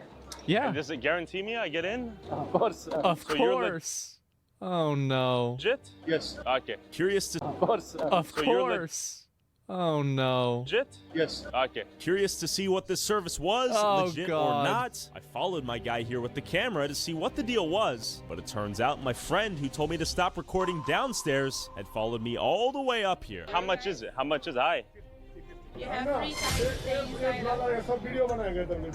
Vlog, turista. Ah. Whoa, why would you touch him? Let's go, mother. What? What is this? Let's go. Oh my God. Let's go. Let's go. Let's go. Mamma mia. I can video. Huh? I can video. Tourist. I can video. Tourist. Tourist. No, motherfucker. What? I thought you were here to help me get in. Oh, he's too slow. He's too slow. He's a big boy. Probably not gonna go up that. Yeah. Sorry. We'll see. We'll see. How you doing, my friend? He's being held back. Look at this. I can make video. I'm in the fucking Coliseum. Uh-oh. Now it's a 3v1, bro. Like, goddamn. It's a scammer group? Where are the police? Did they just... Why do they put up with this garbage? Just just round all these fuckers up and put them in jail. Or deport them. It's a bit... Yeah, this is ridiculous. Why do people put up with this? Don't do it. Let's go. Call the police. Uh-oh. Another one. He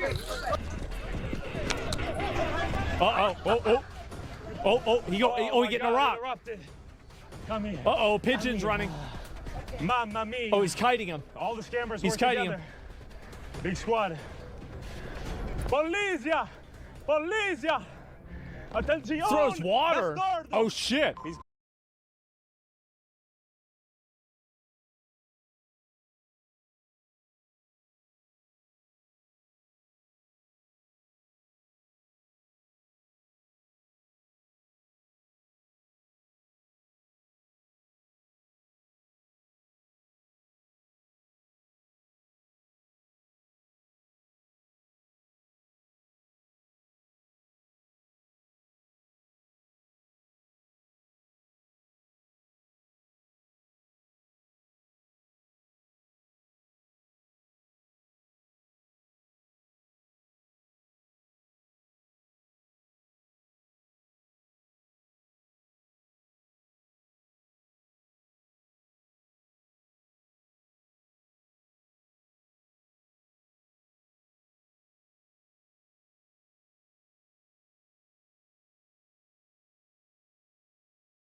a mini I'm rock. gonna throw some hands. You know he's gonna throw that. Okay. Oh no, We have never a mind. That united was his bracelet. front here, though.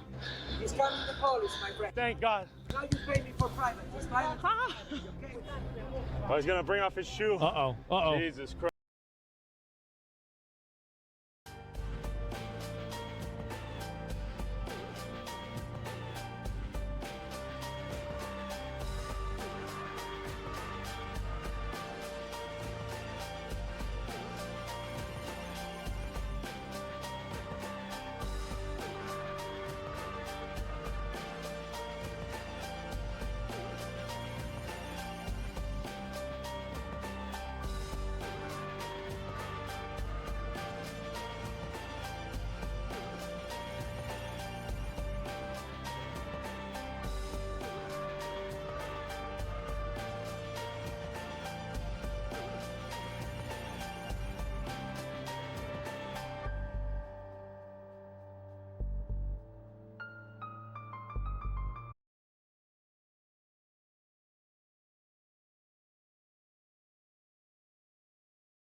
This app creator just destroyed his life by creating an app that promised to protect women from dating horrible men, but it ended up allowing their private information to be leaked all over the internet, including sites like 4chan, and he's now been hit with 6 federal lawsuits. An app designed to let women safely discuss men they date has been hacked. The app T said today about 72,000 images have been leaked online, including pictures.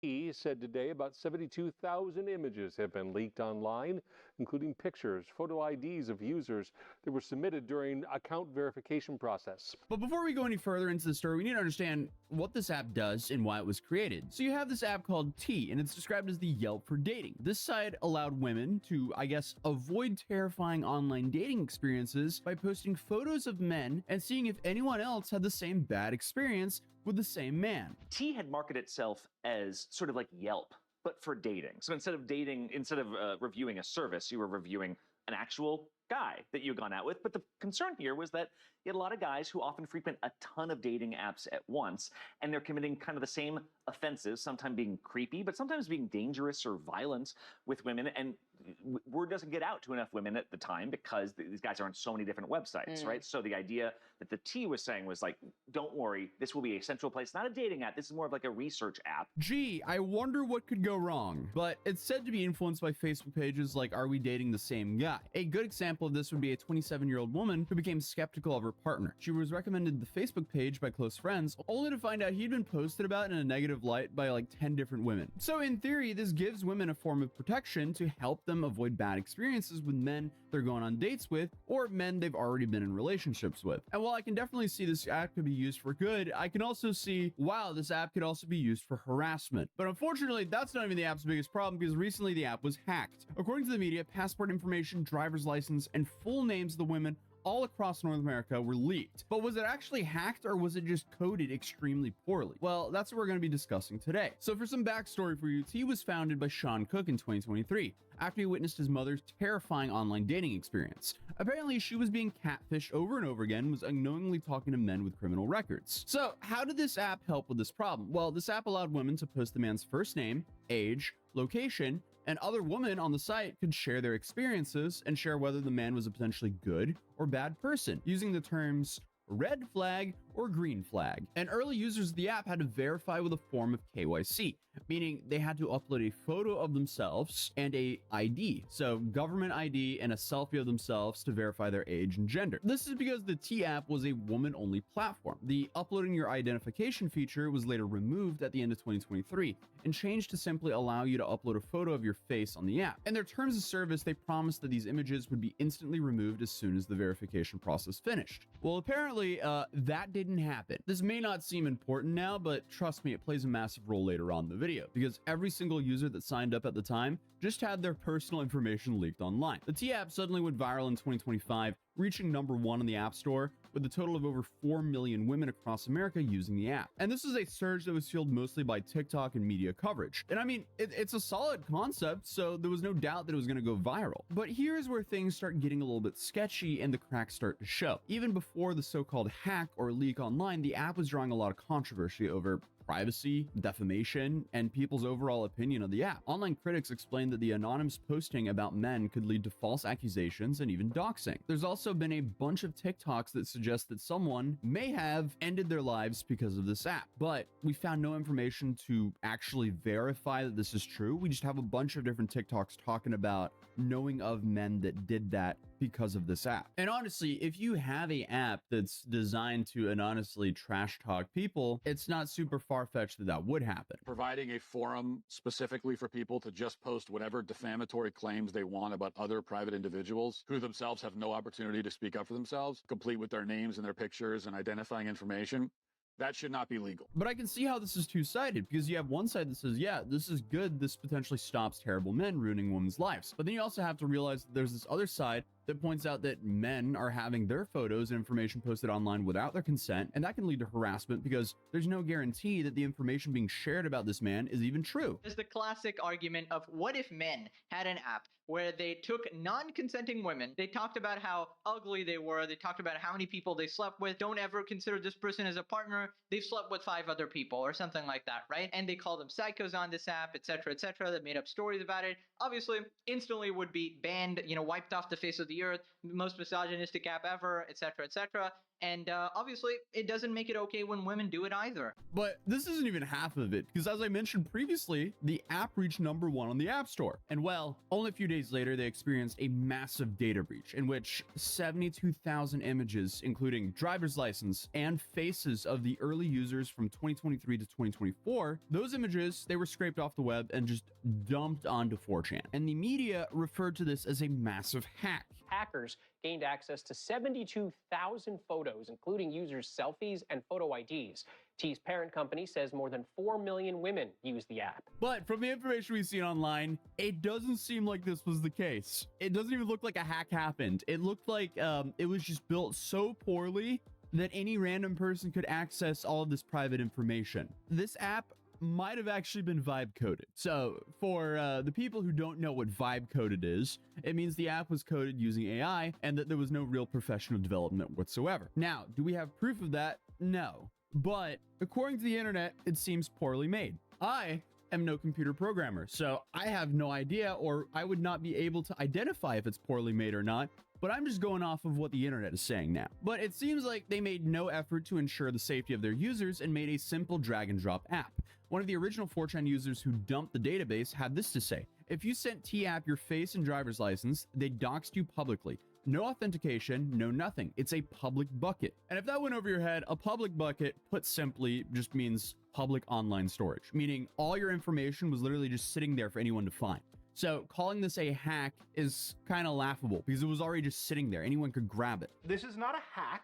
And for a lot of people that were looking into this, they had found that, yes, by putting in that URL, you absolutely could find attachment files. The only thing the 4chan user did was make a script that downloads all the images and data from the public cloud storage. So obviously, this is a massive issue when it comes to security and privacy. So with that, it's fairly obvious that the media went absolute crazy, with even some news coverage defending the app developers, saying this couldn't be helped. And with privacy laws being a lot less strict here in the US, it seems like this narrative has been pushed that like it was a hack and it wasn't a lack of developer oversight. This whole app is a GDPR nightmare, which is one of the reasons why I think it's only in the United States as of now. If this was an issue in like Europe or Canada, where privacy laws, at least in Europe, are a lot more strict, this would absolutely put the developers of this application in the crosshairs. But putting the media and narrative aside, the internet wasn't happy. An app designed to promote safety for women literally made women unsafe. And what's even more crazy is the information leak could be used to commit various types of identity fraud. People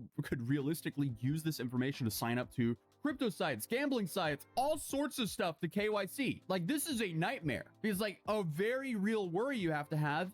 If your information was leaked in this, you actually have to worry about people registering and signing up for crypto exchanges and withdrawing money through your name. And of course, to make things even worse, 4chan even went as far to use driver's licenses that have been leaked to create a searchable map, which is just absolutely insane. The company literally promised multiple times this data would be deleted instantly, and none of this information would be transferred to their servers. So they're looking at a legal nightmare. And that's exactly what they're facing. But you may be asking, okay, what did the company have to say about the situation? Well, they said at 6:44 PST on the 25th of July, we identify unauthorized access to our systems and immediately launched a full investigation with assistance from external cybersecurity experts to understand the scope of the impact of the incident. Here's what we know at this time. A legacy data storage was compromised, resulting in the unauthorized access to a data set from prior to February 2024. This data set includes approximately 72,000 images, including approximately 13,000 selfies and photo identifications submitted by users during the account verification, and approximately 59,000 images publicly viewable in the app from posts, comments, and images. They also said that no email addresses or phone numbers were accessed. Only users who signed up before February 2024 were affected, which isn't really helping their public image. Oh, we only leaked about 25,000 of you guys. But I would love to say that this response put all the users' minds at ease, but unfortunately not. Because literally just 3 days later, there was a second database breach after a security researcher discovered a vulnerability allowing access to over 1 million direct messages. Meaning this whole, oh, this was just an old database we forgot to delete, that narrative is completely gone now. But the most recent update to all this is the T-App doesn't have one, but 6 pending class action lawsuits filed against them, meaning they could be facing massive financial liabilities with this and their current public image. So things are not looking good for the T app. So where does this leave us? Well, the T app is still partially online. I can imagine its user base is still growing due to the media attention, and realistically, if they can fix their core issues and overcome these legal problems, I'm sure the app will continue to thrive. But to me, it seems like this app might be causing more trouble than it's even worth for the owner. Because not only do you have the data breach happenings to worry about, but you also have to worry about, you know, running an anonymous app that's kind of designed to trash talk people. So, that can be a slippery slope as well. Overall, this one is just kind of a tough one to unpack because the app's purpose in general is pretty subjective. But hey, what do you guys think about this entire situation? Let me know in the comments down below. Since we've just been talking about online dating, you might also enjoy this other one we talked about where it was some online dating action between a guy and an AI Jennifer Aniston, which ended up scamming him, naturally.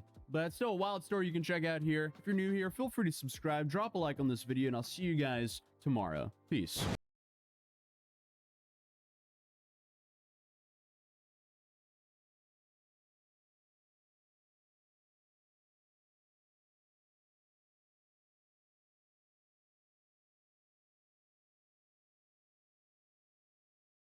Talk a little bit about his strategy, also talk about what I expect from him and the team this split. So without further ado, let's jump. Christ. The nation of United Scammers. Can you believe that, like, you know, fucking, this is in front of the Roman Colosseum?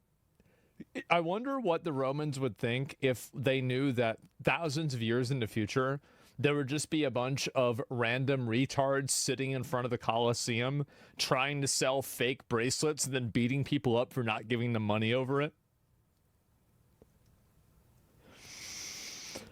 Man, this is happening then too? Yeah, I wonder what happened to them. Police, yeah, they've assaulted me. They've assaulted me. Yeah, bring him here, bring him here. He's preparing for a sneak attack. We gotta... Oh. He is the dumbass. Oh, that's it. Let's go. Huh? That's right.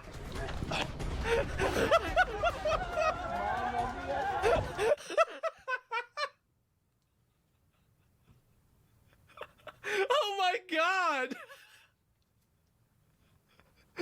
There he goes!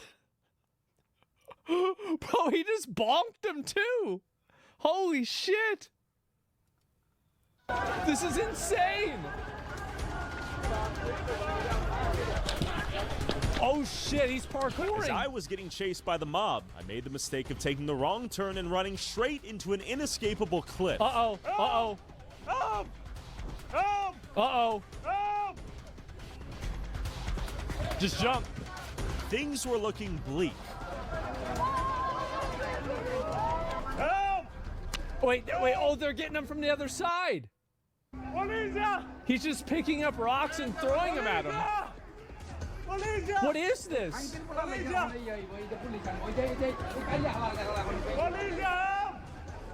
Nothing beats a Jet 2 holiday.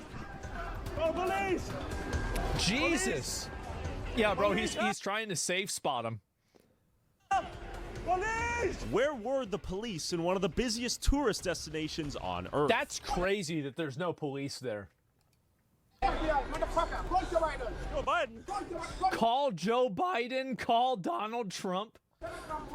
Surrounded on all sides by these doctors and engineers, it seemed like my fate had been sealed and my beatdown was inevitable. They want to kill me for video. But the police actually did show up, and as they showed my YouTube channel to the scammers, I used their rather late appearance as my cue to escape. Grazie. I'm good, I'll jump. Grazie. Grazie, grazie. All right, we gotta get out of here. There's no chance I was making it out of a 100v1 there. The cardio clutched in. Yet Jesus. I stand here unscathed. No punches, no damage taken. Now it's time to Oh my God, bro. This guy... He's annoying as fucking worse than the scammers here? No, he's not. No. Get out of here. Yeah, Okay, bro, I gotta he cool did a down no for bit. hit. That was a close call. As I fled the Coliseum, it was time to go underground and meet up with Simone Carabella and his sidekick Frida, vigilante pickpocket hunter trying to keep Italy's metro safe and pickpocket free. Will we get into a fight? I want, but I can't. Okay. Le persone che andiamo ad incontrare sono aggressive. Sono They're aggressive, aggressive? capito? Oh, they're aggro. I get it. Going into the lion's den. Let's see what we Big find here. mad. He's saying about 50 to 100 of these folks out here are pickpocketing. And are they all gypsies? Yes, ma Gypsies. human and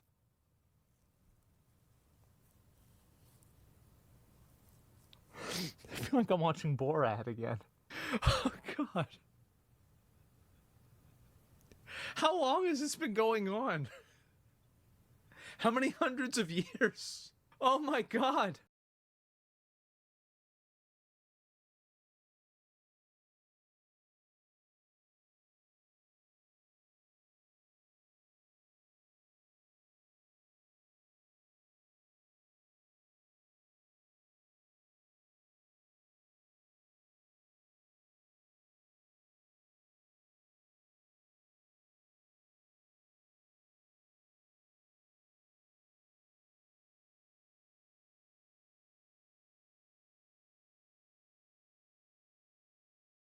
men. So how many Thousands faces of do you? you have recognized? Or Holy memorized? shit. Yeah. 20, 20? I am like a detector, like a scanner.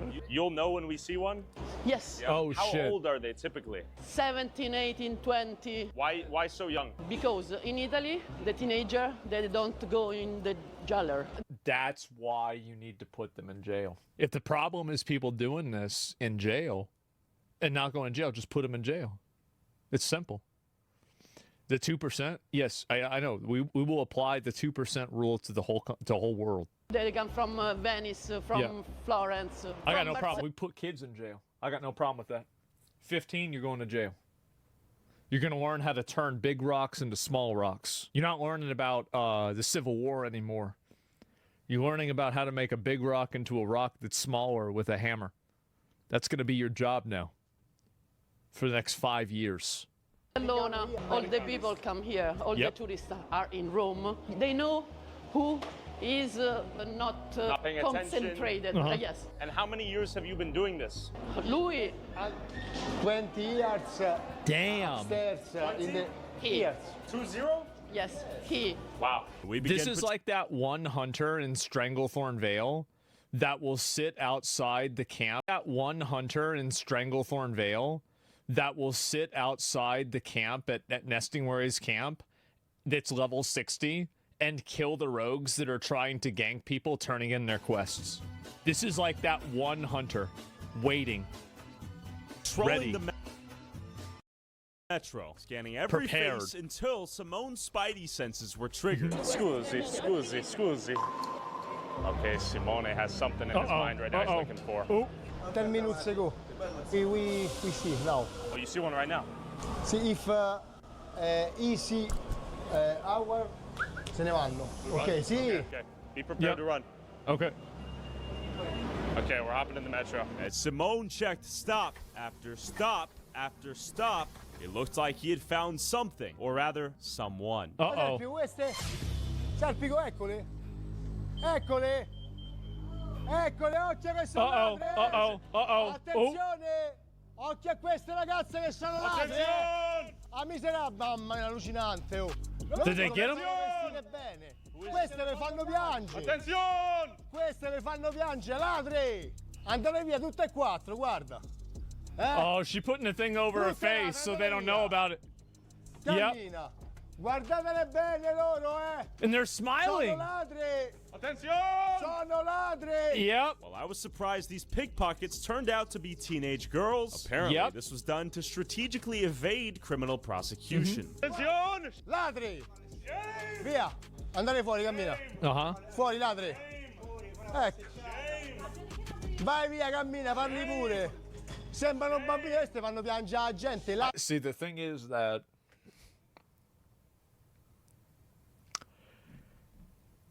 when there are enough people who are upset about this, you know, like as I said, the stop the boats turning into sink the boats. this problem is going to go away overnight.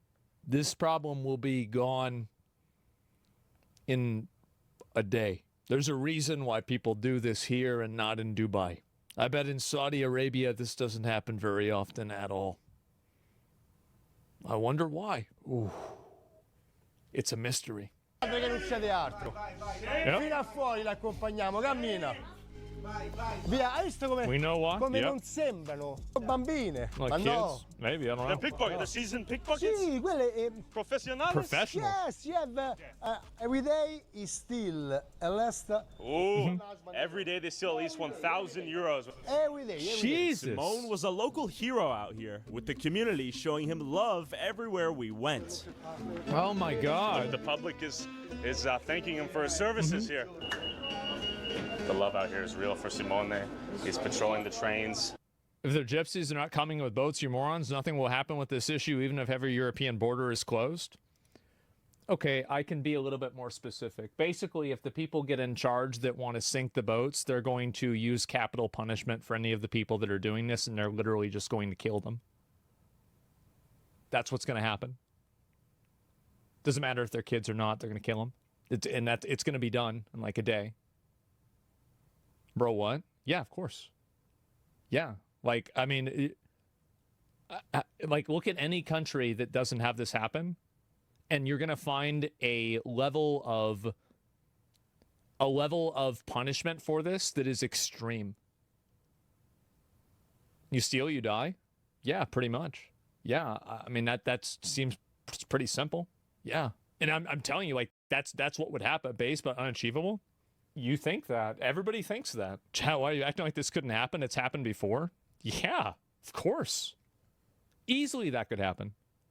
Do you really think that, like, I mean, people, I think a lot of you guys really, and not a lot of you guys, there's just a handful of, like, disagreeers in chat. A lot of disagreeers in chat really, I think, downplay the amount of casual frustration and annoyance that people like this have with random individuals causing problems in their day-to-day life.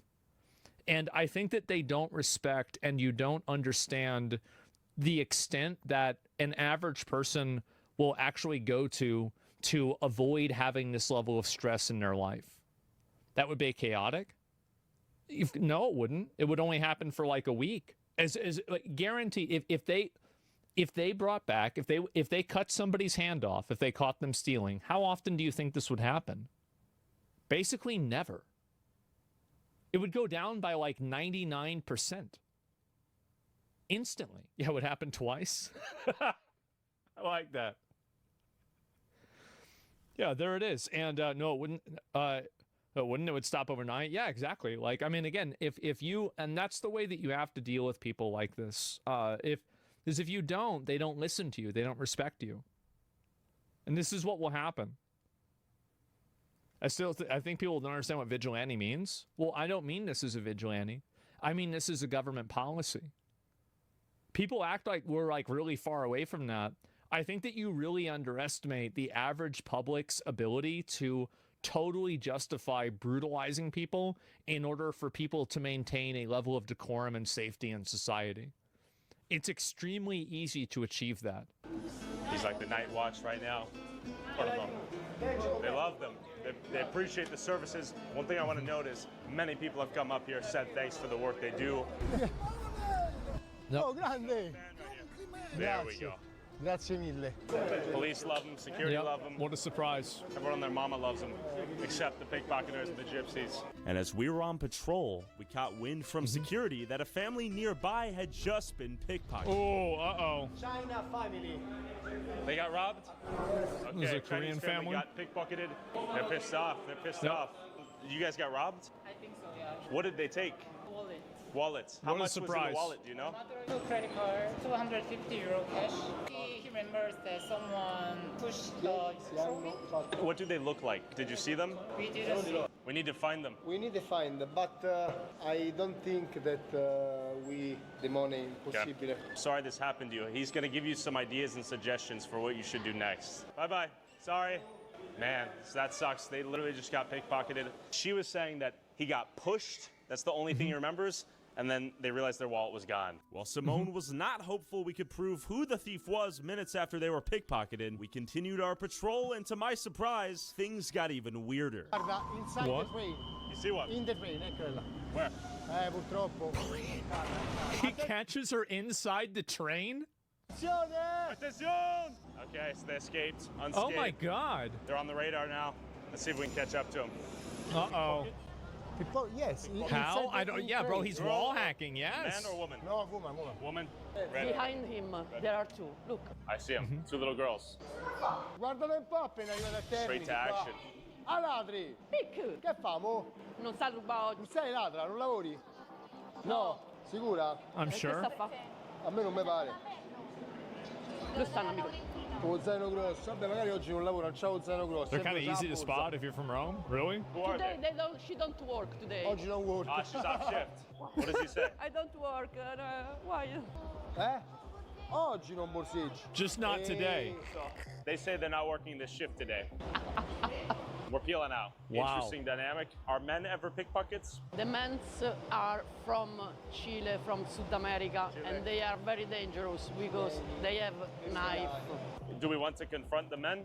No, because they work in the afternoon, in the evening. Oh, man. Yeah. Immigrants? Yeah, exactly. This is, again, if you think that the people that are living here are going to put up with this indefinitely, you are out of your mind. The way that they will deal with this, again, and this would have never happened if they had just had police here arresting these guys that are doing it. It would have never happened. The fact is that the reason why people are becoming so radicalized is because that's the only ability, that's the only way that they have to be listened to. The reasonable conversations about like, hey, we need to have more police down here, we need to stop these people that are doing this, we need to be able to defend ourselves, all of this stuff was ignored. It was ignored, and it will be ignored, and eventually someone will listen. And when that happens, the government takes all the police's power. Yes. There's nothing new in Rome. It's been happening since before we were born. Sure. They put on with it for decades. I know. But I think that what's different now, so here's what's different now. It's the internet. I think the fact that people can realize and see how bad this is on the internet, and now that the internet is pretty much not censored in the same way that it used to be, why do you think that they're trying to make all of these laws that are controlling the internet? It's because they know that if people have the ability to see this happening, everybody will universally agree that this is a bad thing and should be stopped, whatever means necessary. Of course. Who's they?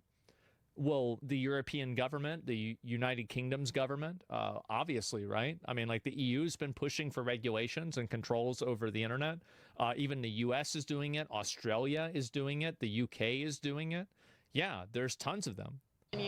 Now are only from the east of Europe. I see. So mostly women here. How much money do they make per day? I think like 3,000 euros. That's crazy. Yes. Wow. As a group or individually? No, group. And then this guy came up to us, showing how concerned these commuters were of getting pickpocketed. Eccolo. Ciao, scusate. Ciao. Volevo salutare. Buongiorno. Grazie mille. Che vogliamo fare con queste Vinciamo. Vinciamo. Ciao, Frida. I think ancient Romans weren't doing this, you're dumb. So here's the difference. So there's two really big differences. Number one, the first difference is that Romans are doing it to other Romans. I think that when you have people that aren't indigenous to a certain culture, like, for example, like these guys from like Africa that are coming and scamming people at the Colosseum, that's a very different dynamic than if you have people that are inside of the culture that exists there and are doing it on their own. So that's number one. There's like an element of kind of like cultural invasion that's happening. And then the second reason is that you have also the fact that they're not getting in trouble and there's no enforcement of it. In ancient Rome, when you have people that are committing crime, I bet they probably dealt with that pretty quickly, right? Didn't happen for very long before somebody just had a bad time. The problem here is that you have both of these things happening simultaneously. You have, number one, this crime is being imported into the country. And number two, it's not being enforced. That's the reason why it's different. Noi facciamo il massimo. Mamma mia, he's lucky. Ay, ay, ay. He has to lock his bag. He's so afraid of the pickpockets? Yes.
accompagniamo fuori, eh? Dai, va, ladra. Andiamo fuori, Oh, va. man. Oh, Simone. Yeah, why aren't they doing that? Ci sta pure la guardia del corpo, eh? Oh my God. As she came up the elevator, How do people put up with this shit? I saw the unimaginable, a baby bump. She was pregnant. Letto, poi gli coprivo il viso, eh? What a surprise. Ma lui è quello che copre lei, capito? Lui guarda un Security secondo, aren't the amico cops? mio. I just assumed it said Interpol, so I assumed it was some sort of police. But like, yeah, maybe you're right. Attenzione a lei, And also, by the way, if you have security and they're not stopping people from stealing, just fire them and tell them to go home. You're wasting your money. Like, it really, I mean, like, what the fuck are you doing? Like, so you have security for this and they're not even, what are they securing? A paycheck? For themselves. That's it. Yeah, fuck that. Don't even pay them. Attenzione a lei che ruba, occhio, guardatela bene, eh. Questa non ti sono bene. Oh. Attenti alle borse, che ruba! A ladra! Ma tu sempre sono 16 anni che stai incinta. Pregnant for Sono 16 anni che years? stai incinta, come funziona? Oh, non partorisci mai. Guarda che roba, sei in cavallo, sei. You're built Use the like a pregnant women and horse? the young girls to avoid prosecution and the police getting their hands on them. It's tough to tell if this is a strategic pregnancy we're witnessing. Wait, he's saying that she's looking like she's pregnant, but she's actually not, in order to garner sympathy and make herself look like she's less, less dangerous. That's clever. It's like that one snake with the spider tail, you know? This is our same girl from yesterday. This is I feel common? bad I didn't even she's know pregnant. Should I feel bad? I think it's not true. It's not real? Yes, it's not true. Somebody is true, somebody is not true. They put like this. Look, you are pregnant. You are pregnant. Somebody said she's pregnant with stolen phones. Oh, God. Is it gonna be a Samsung or an Apple? Instead of a boy or girl. Pregnant. Oh, you are pregnant. Why do they use the pregnant women? For sympathy? Yes. Oh, how does one avoid misidentifying? Right there. Ecco l'altra. Attenzione. Uh-oh. C'eri del Ladra. The pickpocket. Ma pure lei? Io Man. sto tutta incinta. Da sole si coprono. We have another. I can't believe people put up with this shit. This is insane. Come mai cammini così? It's almost like they're selecting Jesus. exclusively for pregnant women to be the pickpockets. I almost feel bad. Police can't do anything about it unless they want to be falsely indicted by the judge because the judicial system is corrupt and always opposing the government's efforts to combat the issue. Well, why don't they just get rid of the judges then? Like, it's not like the judge has any real power. I mean, the government has the power. They're the ones... Whoever controls the military has all the power. We can't? Well, what are they going to do? Nothing. Andrew Jackson did that in, like, 1800. The Supreme Court said, you can't do this. He said, okay, well, I have the army. I'm going to do it. And you know what happened? He did it. Yeah. The military has no power in the EU. Jesus Christ. Oh, God. Maybe it's that bad. Yeah, wow. You have no idea how Europe works? I mean, you're telling me Italy doesn't have any degree of, like, I mean, what about the police? I mean, the police can operate as a military effectively, right? I mean, they're still a fucking kinetic force option. I don't know what to say. This is so weird. Oh my God. I gotta wonder. What a weird place. What, so do they force these pregnant women to pickpocket? Because in our culture, they do sex every 5 minutes.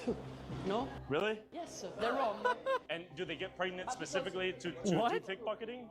They are like slaves. The women are like slaves. So they're slaves working for the men? Yes, working for the man. The man has big car, expensive car. I bet he does. They live like a luxury life. Yeah. I see. But the women do this work. So she has like a pimp Yes. who forces her to pickpocket? Yes, yes. Man. They like also the adrenaline, they like everything, no? Because it's like a drug. Do you think they have other options, or are they forced to pickpocket? Yeah, they force it. They're forced? They like money, of course. They like money. The easy money.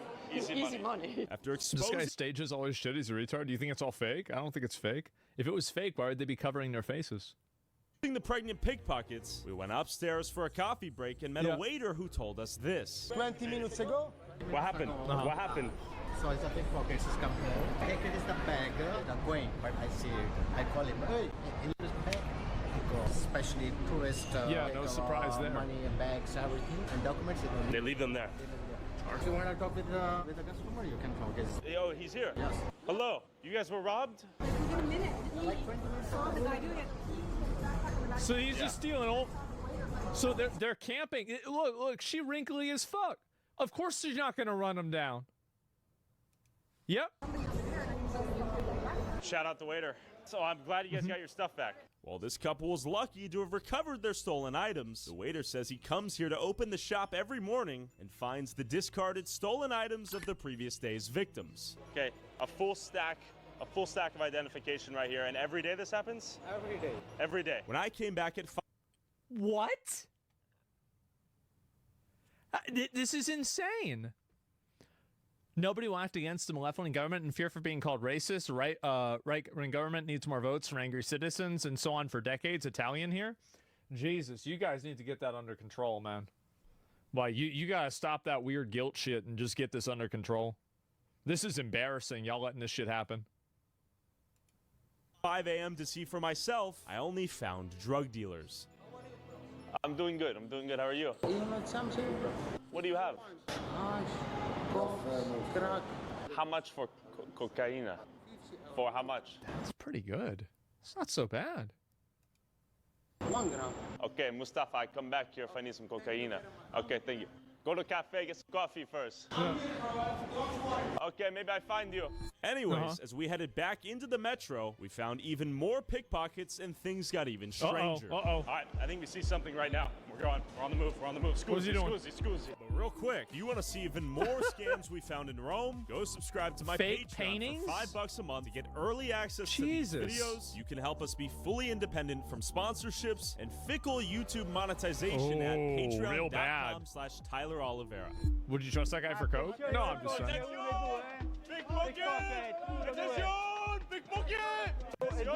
It is. It's all girls. Shame. Attention. Pickpocket. Pickpocket. 2 for 1 deal. Pickpocket. Wow. He's giggling. They use this bag so they slide their hand under and steal your wallet. You can walk away from this. They don't have to pickpocket. The metro is amused. Why hide the face unless you're guilty? They're all pregnant? Yeah, probably not. Fresh kicks? New Balance. New Balance shoes? Wow. Okay, it's sheer strength. She's trying to escape. She's going back in. Pickpocket! Attention! Attention! Pickpocket! That's so embarrassing. Public shaming is effective. She got kicked out. She got pushed out of the train. Shame! No more pickpocketing. So why is it that if you don't get in trouble for stealing this stuff, why don't they just take the shit away from them? Because like if they don't get in trouble for stealing it from other people, why can't they just drag it away from them? Because I mean, I feel like that's kind of fair, right? They'll get stabbed? No, they won't. It's just some girl. Like, how's she gonna stab them? They can stop them. Yeah. She's pregnant. Good work! Yes! Yes! Damn. They did it! The public has stood up for themselves. We've reached a new status of civic justice. Why do you pickpocket? It's not good for the baby to pickpocket. No more pickpocketing. I don't know if we need to push this any further, but the bus pushed her out. They cheered. You can only imagine how much money she makes per day. Pregnant woman unsuspectingly pickpockets you. Hopefully, she quits pickpocketing. She's pickpocket. She's got kicked out of the bus by the people. So, yeah, crazy place, right? Man. Yeah. No, good stuff, and I think I feel it's like the government should be able to do anything. There are teenagers here being solicited and having sex with probably adults. Yeah, it's embarrassing, bro. It really is. It's crazy that they just let this shit happen. Yeah, it is. Because you have to commit violence to get it from someone who technically didn't commit violence against you? Yeah, but it doesn't matter. Like, that person committed violence to get what they got. And so if they can commit violence to get what they had, but you can't commit violence to get what they had, what they've taken, I think that's kind of unfair. It doesn't really make sense. No. We speak English. This is my place. You're gonna get knocked out, buddy. You better You're gonna leave. get knocked out. Yeah. Uh-oh. What are you doing? Oh, he's got a fade, actually. Oh my God. You can't. You gotta. Hold on. If he falls down, though, he's just swinging. I'll guard him. I'll make sure he doesn't fall. So what do we do here? Okay, all He's right, got that's hands, good. Honestly, I'm not fucking with They Mike Tyson. de-aggroed him. That's great. Good. How is this like a video game? Sit over there. This is insane. With some stimulants. Oh my God. Wow. What an absolute fucking shithole. This is insane. Especially, dude, running away from these guys. This was the crazy thing right here, bro. Huh? This is the best part of the video.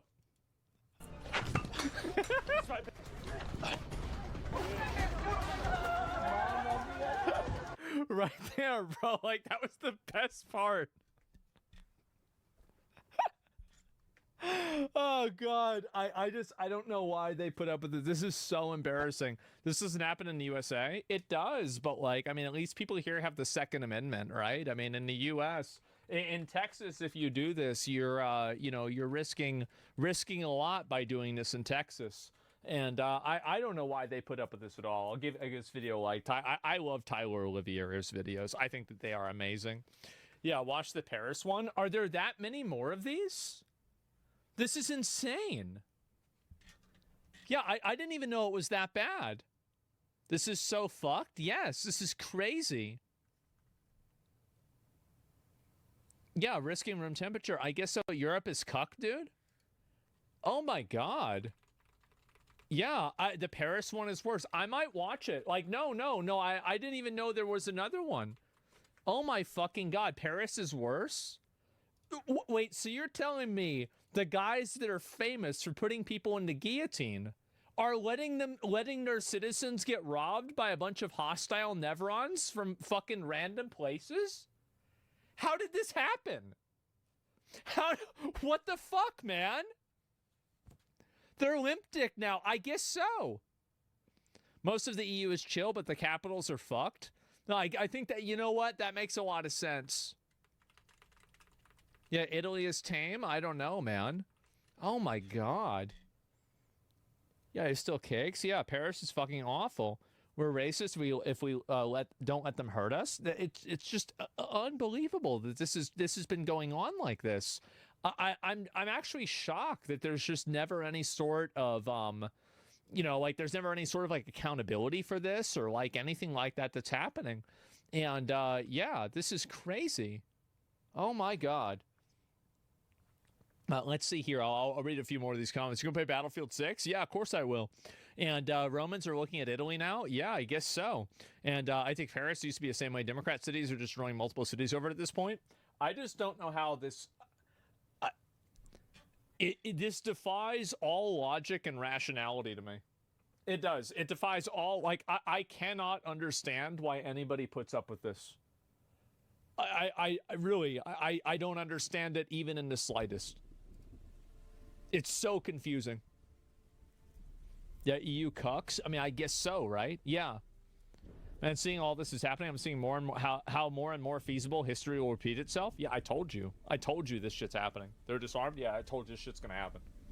And yeah, they deport them. I don't know. Are you gonna watch the Paris one on stream? I will. I'm not gonna watch it today, but I will watch it at some point. Absolutely. Europe feels broken. Yeah, maybe. It's bad for tourism to have strong police. I feel like it's worse for tourism to have strong pickpockets. Like, I feel like if you... I wouldn't want to go somewhere where I wouldn't feel safe. Like, I'll tell you this. If I had to choose between would I rather visit... I don't know, like, would I rather visit Dubai or would I rather visit Paris? I would pick Dubai 100 times out of 100 because of how unsafe it seems like these cities are. Yeah, I'll be honest. Like, how? Because I just watched these videos. Yeah, every country in Europe's broken. Yeah, absolutely. Like, I wouldn't even think about this. You wouldn't even have to visit EU after this? Yeah, I guess so. So the European Union rules override the nations that are a part of it? Jesus Christ. You can't go anywhere where the social contract is only upheld by half the population. It can be just as unsafe going downtown in Texas. LOL, what? I think that the difference is that, yeah, you're right. There's probably places in Texas that are problematic too. But the difference is that in Texas, you have more of a right to defend yourself. And I think that the police can at least be more aggressive on problems like this. And so, like, and also, I don't really know whether that's true or not. I mean, like, it depends. I mean, I've been to different places, but I've never been to a place that's this hostile. But I have no idea. Europe find at least some 100-year-old agreement and we have to follow? Yeah, I have no idea. The cops are under the paycheck of the manipulators and the pocketeers. If that's why they're not doing anything to them, maybe that's it. Yeah, I don't know. In Texas, you can have a gun on your hip? Yeah, exactly. Like, in Texas, you can defend yourself. So, like, that's a very, very big difference compared to, like, you know, in the EU or, like, I mean, particularly here in Rome. So, yeah. The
Biggest issue is actually this Urgot, if I'm honest.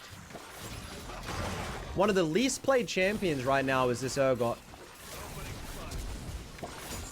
The only person in pro play that I think can pull it off is like Whippo. I have no issues with the champion. He just has very easy exploitable things as Yone. He clears the mid lane wave, and normally, so Jarvan tries to pull a freeze for the way. Normally you would base here, right? But he sees the window go top on a shutdown Urgot. The question is he going to be able to get the commit?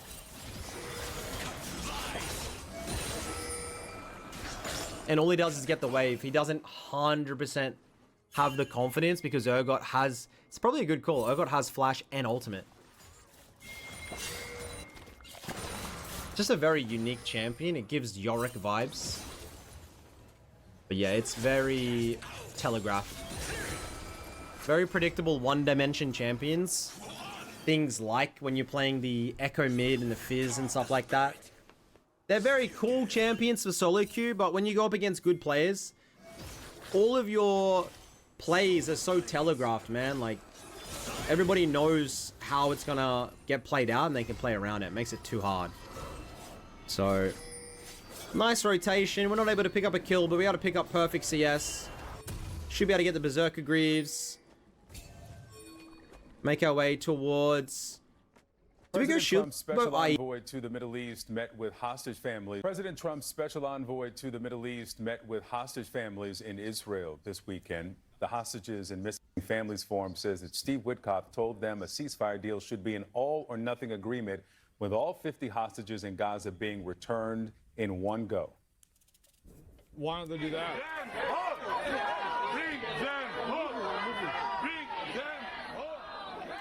Protesters had gathered in Tel Aviv. I don't know why Hamas doesn't just capitulate. I mean, there's nothing like this is a total losing battle. Like, you're not going to win against Israel and the United States. It's not going to happen. So, like, it's just every day they keep this going on, more people get killed, and it achieves no goal. After Hamas released videos showing emaciated Israeli hostages still held in Gaza. A warning, these images are disturbing. This is a still image from the video. It shows one hostage in a fragile state. As ceasefire talks remain stalled, Palestinians in Gaza are facing a mounting hunger crisis. Is there weighing the propaganda war? I don't really think that matters in terms of international politics. I don't really think it makes a difference. Like, just because there's a handful of leftists that are like hyper-focused on Palestine doesn't mean that they're winning this war and everybody feels this way. Joining me now to discuss CNN Global Affairs analyst Kimberly Dozier. Good morning to you. Hamas is winning public opinion. Israel's hated. I think that Palestine is winning public opinion, but Hamas isn't. I think that's a very big difference. With very big difference. These images, huge difference. Why do you think that Hamas released them now? It's a tactic to put pressure on the Israeli government to make concessions, because what's happened is the Israeli government and the White House together have decided to go with a more maximum pressure campaign instead of saying yes to some of Hamas's demanded compromises as part of this two-stage deal. The U.S. and Israel are now saying it's got to be done in a one-shot deal where Hamas agrees to completely disarm and all of the living and the dead hostages are turned over. Maximalist positions that have been met on Hamas's side by saying, no, we won't disarm. We won't disarm until there's a Palestinian state. So that's why Witkoff had to meet with the hostage families to tell them this doesn't mean... When we start negotiating with terrorists, you always negotiate with terrorists. Of course you do that. Like, they say, it sounds good to say that you don't, but of course they do. Up on their loved ones. And so this hardening on both sides, where does this lead? Talks broke down a little more than a week ago, maybe a week and a half now. Where does this go if we consider the pressures that Netanyahu is facing, not only from those families, but in his own government? From the president here in the U.S., what's next?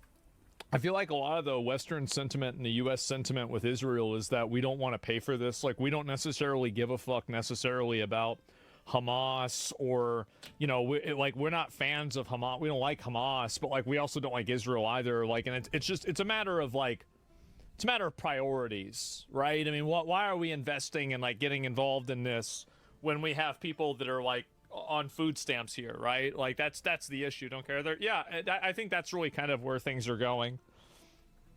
We don't like terrorists, really? Yeah, what a surprise. Well, in cases like this in the past, when you've got Israel and the U.S. Palestinian civilians aren't Hamas, though? Nobody said that.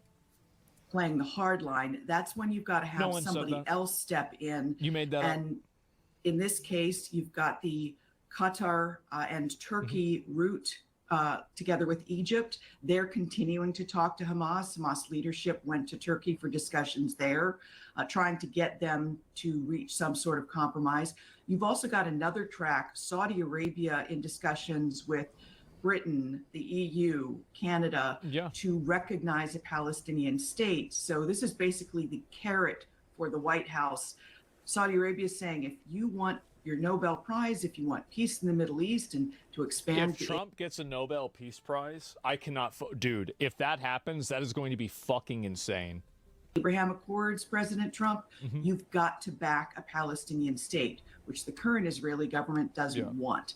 So that's the different tracks that are trying to break the deadlock, but the parties are hardening their positions, and for now that means continued fighting on the ground. And with only maybe 30 trucks reported as having gotten in with aid over the weekend, despite Israel saying it's going to allow more aid in, that spells just more suffering for the Palestinians caught in the middle of this on the ground. So, I mean, in my opinion, I think they should just surrender. Like, I mean, they're just getting killed. It's a completely asymmetrical war. They have no way of winning. There's not even a possibility. Like, even if they lose, even if Israel has bad PR, it doesn't really matter. Like, it's like, like, okay, there's a bunch of leftists that don't like Israel. Okay, who cares? It doesn't really make a difference. We got nothing to lose.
right now.